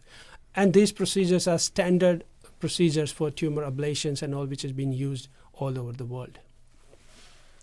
Okay. Anything you want to add to that, Dr. Taylor? Nothing? It's good. At all? Okay. I'm not sure whether or not the control room is ready for the break yet, or should we go a little bit longer, because we may get a little further into this other question, but we may have to take a commercial break in the middle of it as well. You've both spoken, about the patients, and sometimes a procedure may be good for one patient, but not necessarily, Agreed. for the other. And then you spoke about, consultation with all of your other medical colleagues as well. So what I'd like you to talk about is the collaboration between you and the other departments at the Health Services Authority in terms of you being able to deliver your service. So with the interventional service is a team-based approach. We work very closely with the oncologists, gynecologists, surgeons, internists, and the emergency physicians. So what happened before our service was there, some patients that may require emergency interventional procedures would have to be sent off island. So the benefit now of having the service at the hospital, it gives the clinicians an option to have these patients treated in-house, which saves the money from the government having to send the patients off. So this will allow us to provide the services towards a wide range of the clinical services at the hospital. So for the oncologist, like he said, for the tumor ablation, gynecologist will be the uterine artery, like you said. For the emergency patients that have car accidents and motor vehicle accidents that may have internal bleeding, this interventional procedures is an option instead of open surgery in terms of blocking these bleeding arteries. So it spans a wide range and is more of a team-based approach. So having the service really gives an option and prevents us from having to send these patients off island for these major procedures. So it is really a benefit to the hospital.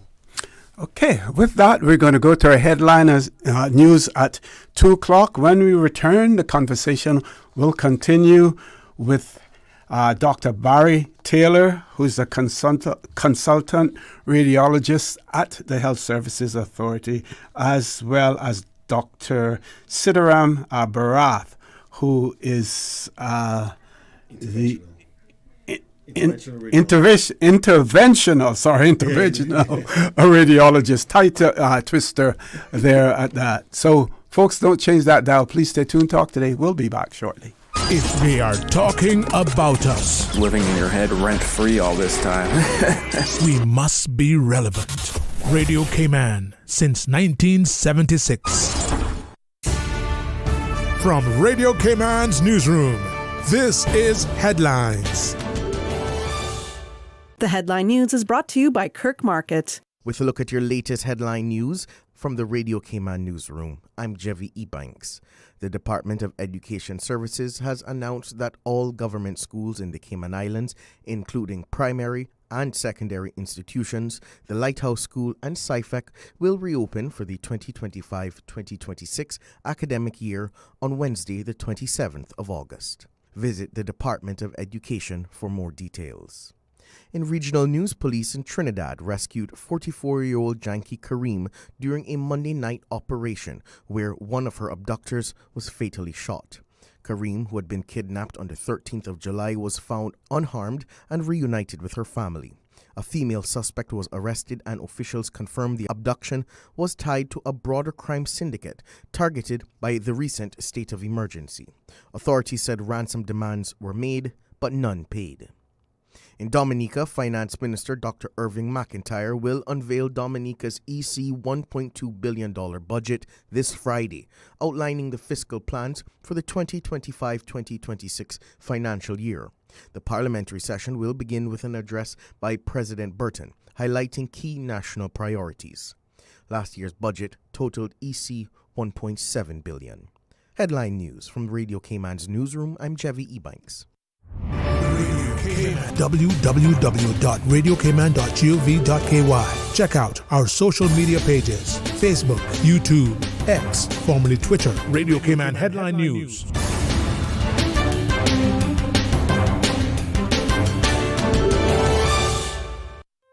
Looking for fresh, healthy food that's full of flavor? Then you've got to visit Kirk Market. Our dishes are made with fresh, high-quality ingredients. Enjoy vibrant mixed greens or satisfying pasta salads. Or try one of our delicious grill options like blackened chicken, spicy beef steak, or grilled salmon. Looking for something light and flavorful? We've got sushi rolls and poke bowls prepared daily. And don't forget to explore a hot bar or Billy Fresh salad at the salad bar. Stop by Kirk Market today for breakfast, lunch, or dinner and taste the difference. Eat well, live well with Kirk Market.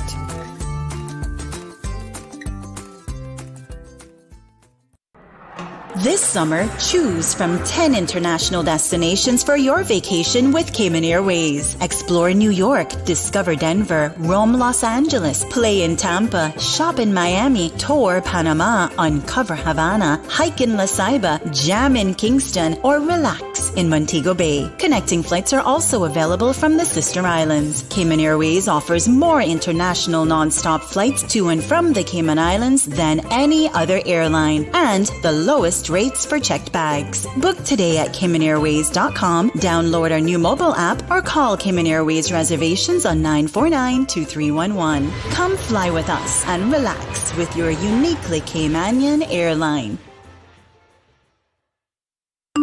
Did you know ordering your favorite sandwich from Subway just got easier? Yeah, picture this. No more waiting in line. No more fussing with cash. Just a delicious taste of Subway at your fingertips. With our new app, ordering your go-to sub is as easy as a few taps on your phone. Plus, receive exclusive deals and earn loyalty points with every purchase made on the app. Download the new Subway app today and get ready to ditch the lines and drive straight into your flavor. Visit the App Store or Google Play Store on your mobile phone and search for Subway Cayman Islands. Subway. Eat fresh. Accidents and illnesses can strike without warning. Ouch! When it comes to urgent care, every second counts. At Doctors Hospital, we have a dedicated team of experienced doctors and nursing staff available to you 24 hours a day, 7 days a week. Don't waste time in an overcrowded emergency room when you need urgent care. Whether it's a broken bone, a severe infection, or a sudden illness, trust in Doctors Hospital's unwavering dedication to providing the best immediate care. For complete urgent care when you need it the most, choose Doctors Hospital, located in Georgetown, 16 Middle Road. Freedom, Cayman Brack. Freedom, Little Cayman. Soft breezes, blue waters, no traffic. Unwind and rejuvenate your mind, body, and soul. Sister Island Staycations, a taste of freedom. Discover all that our sister islands have to offer.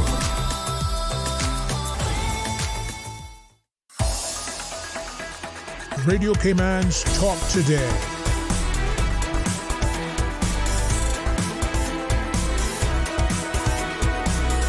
What is on your mind, Cayman?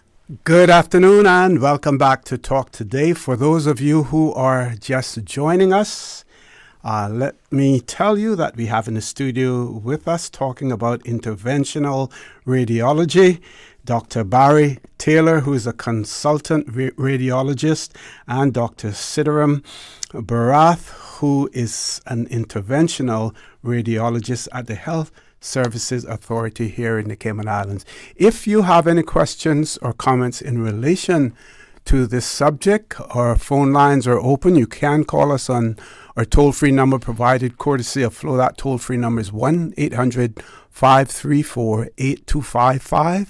You can also call us on 949-8037, 949-6990, or you can call us on our WhatsApp number 925-3261. If you don't want to call in, you can send us WhatsApp messages on that number as well, and we will convey your questions or comments to the two good doctors that we have in the studio with us. Meanwhile, we have a list of questions that we want to ask as well, from the studio. So while you're thinking about what you may want to call in and ask or send a question, then please do so as well. So other questions that we have, we spoke about the collaboration between the various departments at the Health Services Authority, and for the technically minded persons, what type of imaging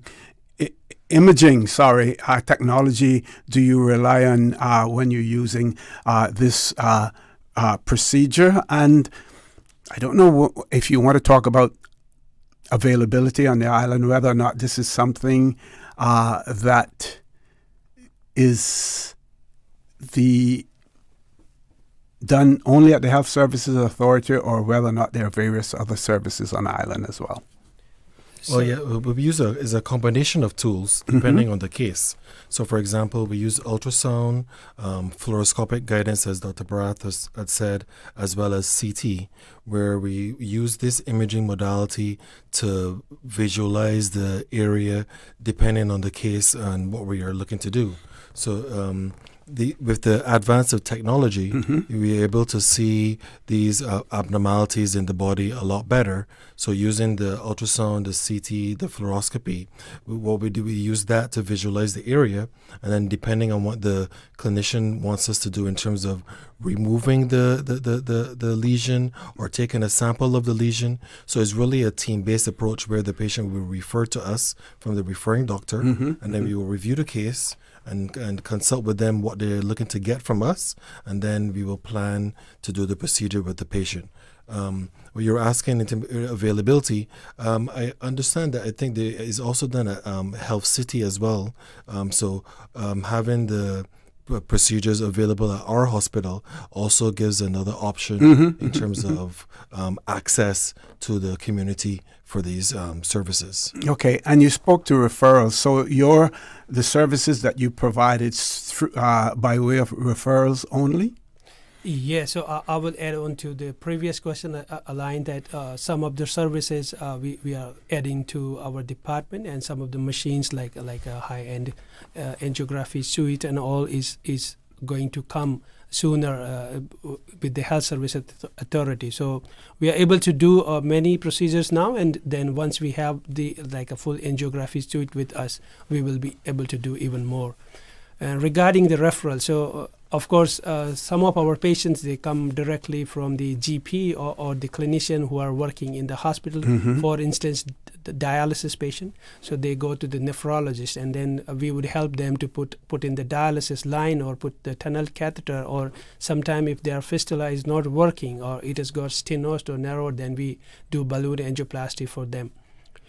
Regarding direct referral, some patients can directly come to us. We have our clinic at the Smith Road Center on Mondays and Wednesdays. So Monday is a full day clinic, so morning and evening, and on a Wednesday it is a half day clinic only in the morning. And on the Mondays, what time are? So our clinic starts at 9 o'clock. So 9 to 12 is the first half of the clinic, and then 2 to 4 is the second half of the clinic, and you have to book saying vascular interventional radiology, or you can say CIH interventional radiology, and they will put you into the queue, and our nurse will call them and book the appointment for them.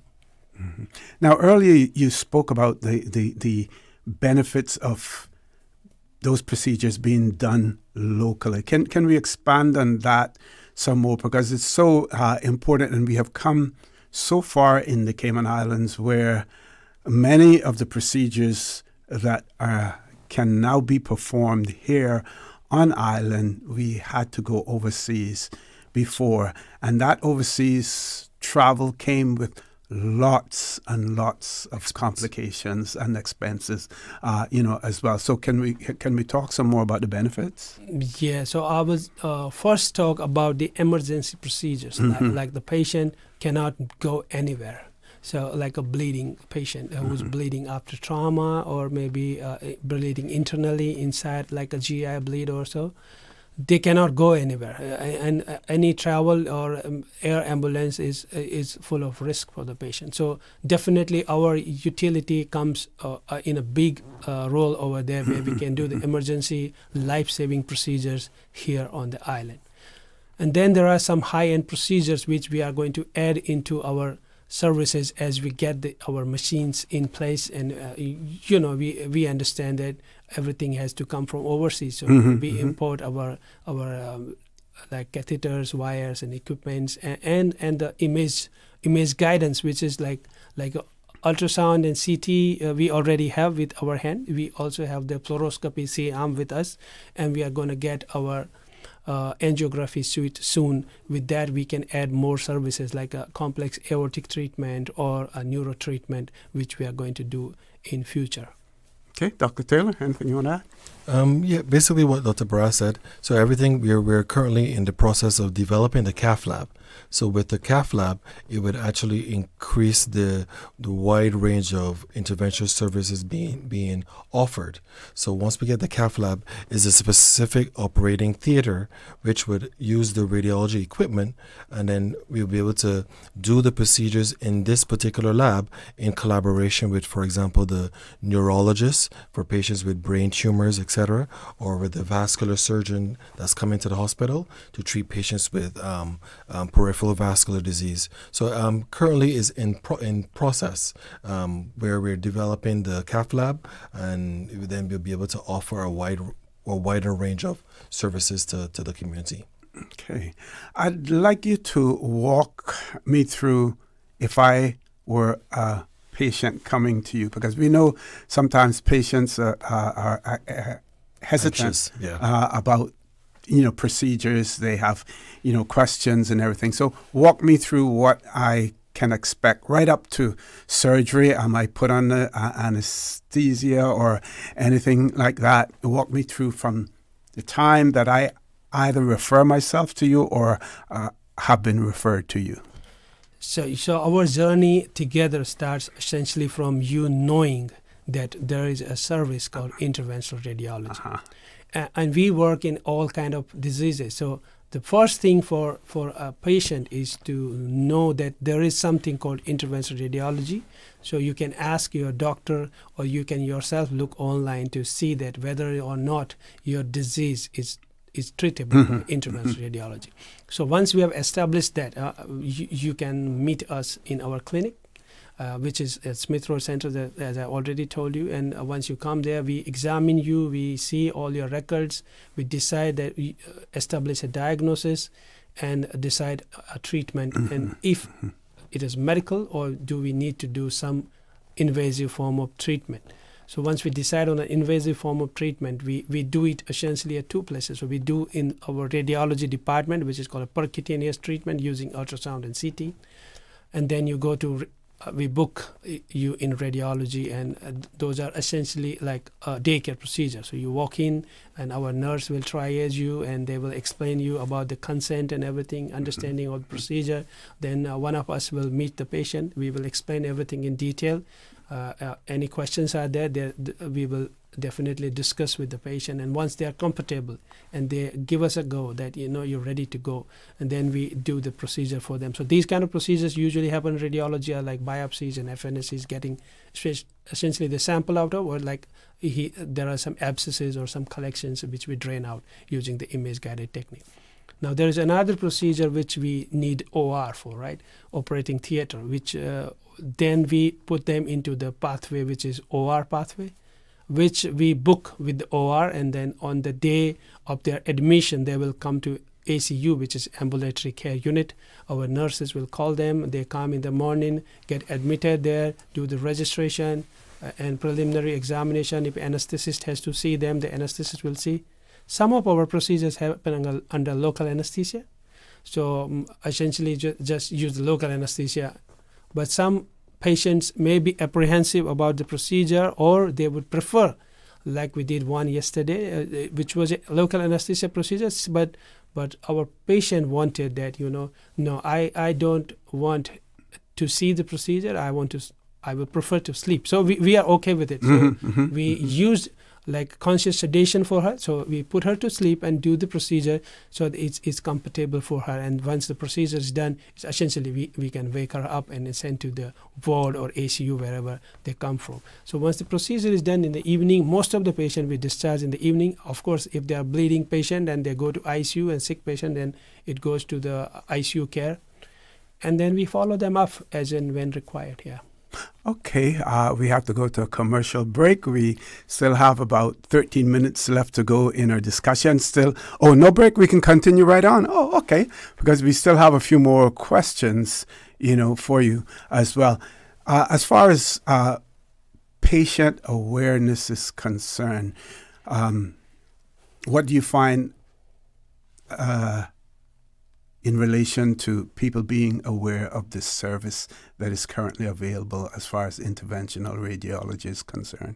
Well, what's happened, because it's a team approach, they are also made aware by their referring doctor or the specialist. So because we've been working so far along with the specialists at the hospital, they themselves know what services are available. So when they have a particular patient, they are part of the the way that the patient gets informed about the possibility of needing the interventional procedure.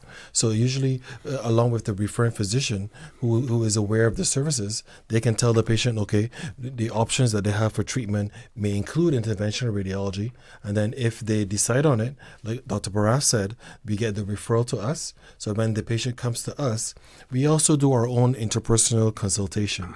That way we kind of explain what we do, make sure the patient understands the risk and how our interventional services would benefit them. Then we get the consent for the procedure, and then we use the imaging in order to perform the procedure.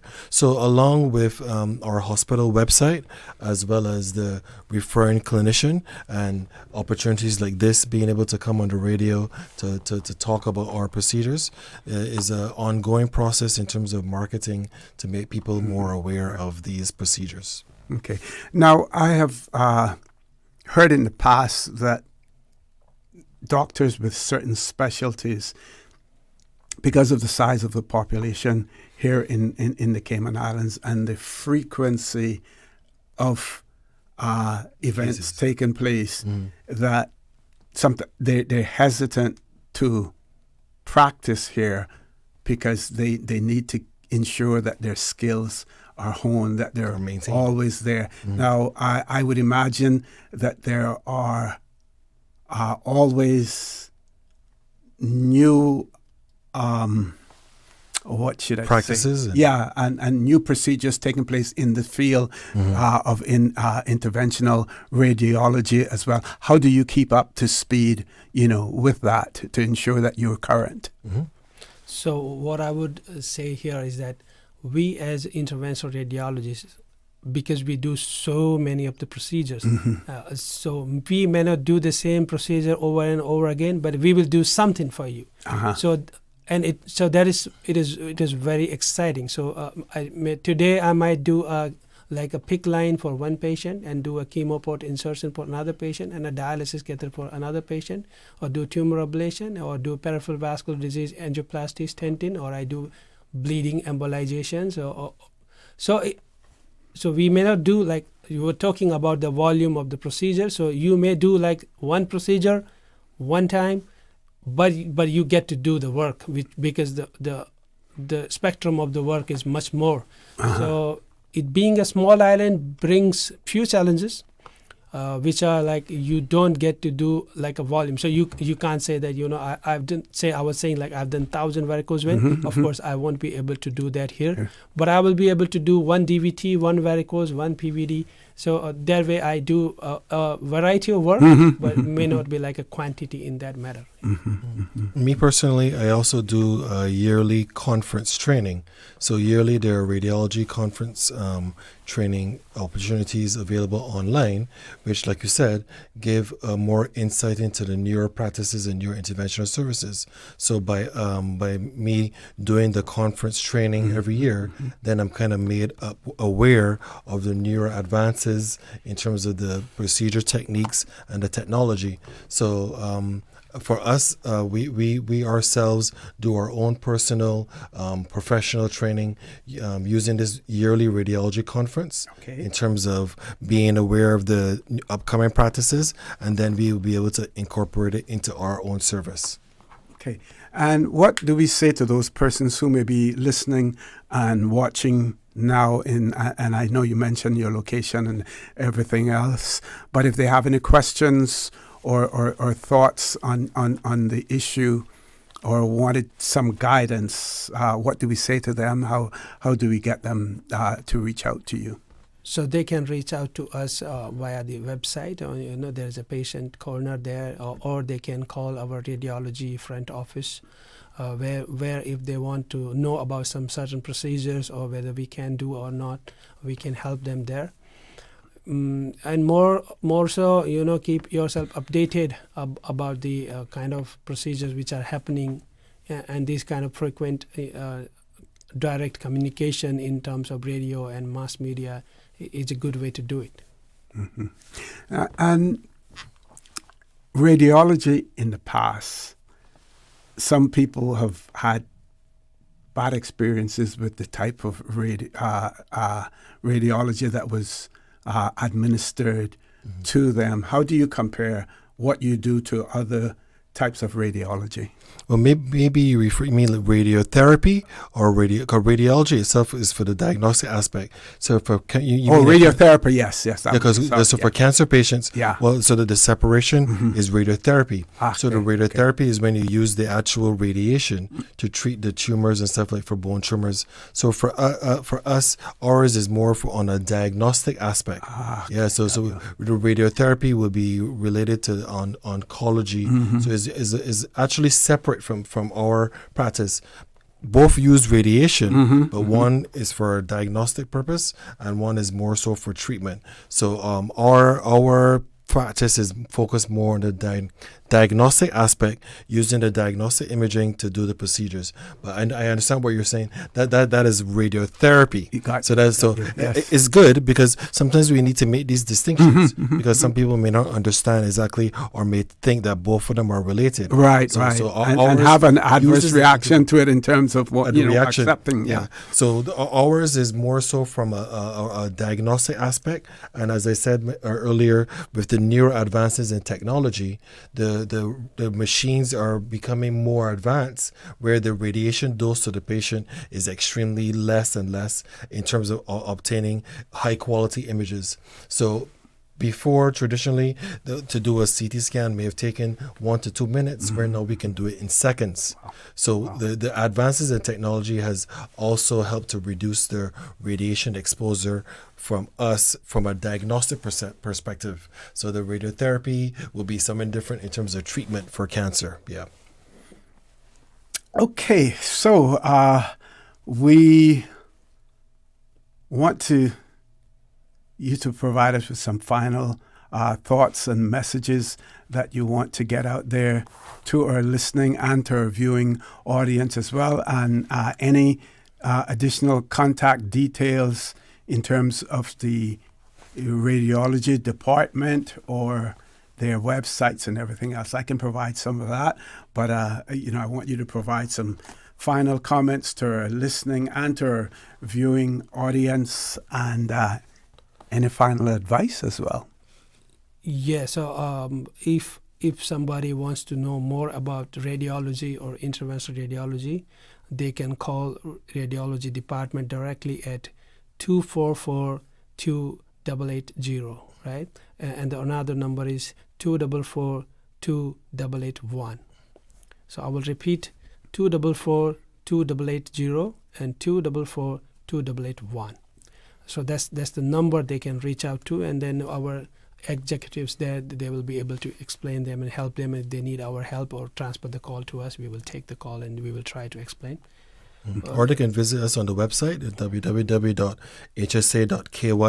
which will have information about the radiology department, as well as the services provided to the community.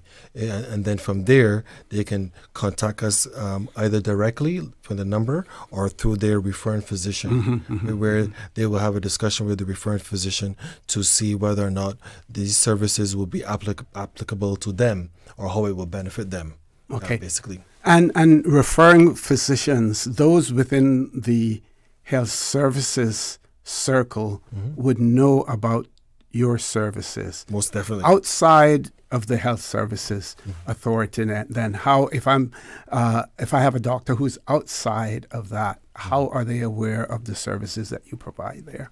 So we encourage our awareness day by day. So it starts from the home, right? So in the first step, we have now spread the word among our physicians that this is the services which we provide in our staff meeting, and that's an ongoing program always. And then we have come to you, so that's a step 2, where we come to public via the radio, that they know that these are the services we provide. And over the time, we will also meet other physicians and surgeons in the island, and we will try and explain what we can offer to their patients, and all together bring comfort to the people of the Cayman Islands. Okay, and I would imagine that those services that you provide to female patients as well, that you would want to reach out to the several organizations that represent women, Yes. In the Cayman Islands as well, to make them aware of what is available to them. We're really thankful for opportunities like this. This is part of the process in terms of making people more aware. So hopefully we'll be able to do more of this, as well as the conferences separately, to give people more information about the services available. Okay. Any plans for like maybe having an open house or something like that? So where you would welcome people, show them what is being done there as well. So we have like I don't want to be a marketing manager, but so we have a marketing manager for sure at HSA, and of course they must be listening, or we will give them the feedback. Sure. That they can do these kind of meetings with the mass people at general, and we can. We're definitely open to being open. Letting the public come to us to see what we can do. So we'll talk to our marketing manager and we'll plan something definitely. Sure, because I know we have organizations like, for instance, Lions, who they're involved in, sight, vision issues. Yes. Eyesight and things of that nature. Yeah. Cancer, breast cancer foundation and things of that nature as well. So. So we also take part of the conferences, so far for the year, for the annual breast conference as well as prostate. So we've been able to do presentations in these conferences. Great. So that also gives the opportunity to make the public aware by these annual conferences, us doing our individual presentations. So over time they'll be more aware of what services are available.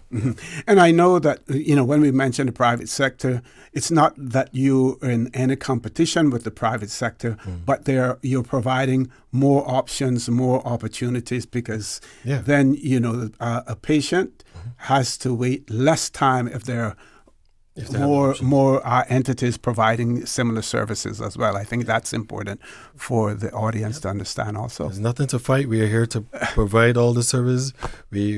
Our job is to make sure that the community has these services available, and at least, like you said, to give them the option so that they can choose if the need be, and would happen to be sent off for these procedures, they will be made aware that they are available at our hospital.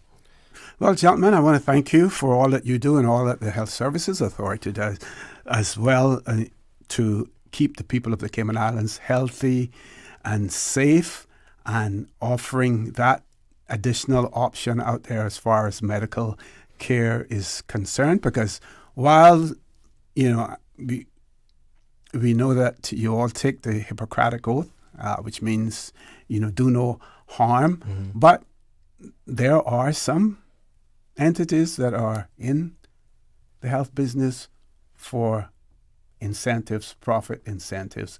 And I would say that the incentive for the Health Services Authority is to see people cured, to ensure that they're kept healthy as well. That's where you get your profit. Yeah, definitely. And by our hospital goals and goals and mottos, we uphold service to the community and providing a service for everybody. Definitely. Okay, Dr. Barath, we'll let you have the last word.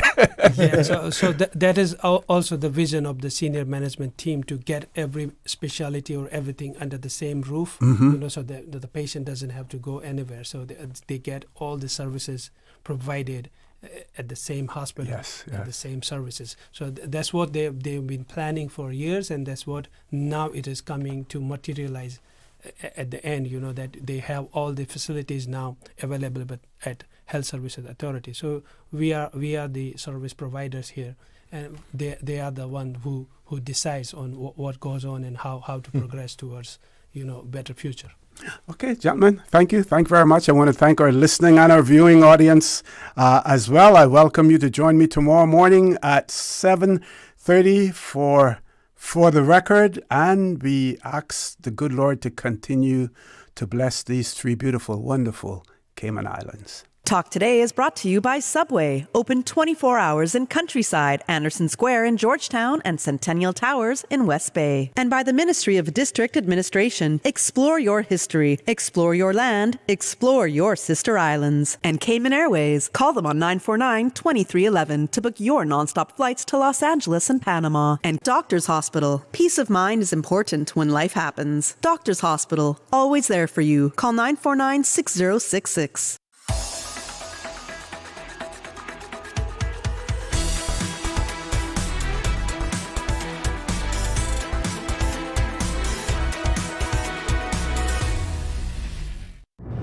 It's Basilia Barnaby Cuff at the controls. And you're listening to Radio Cayman, your number one station.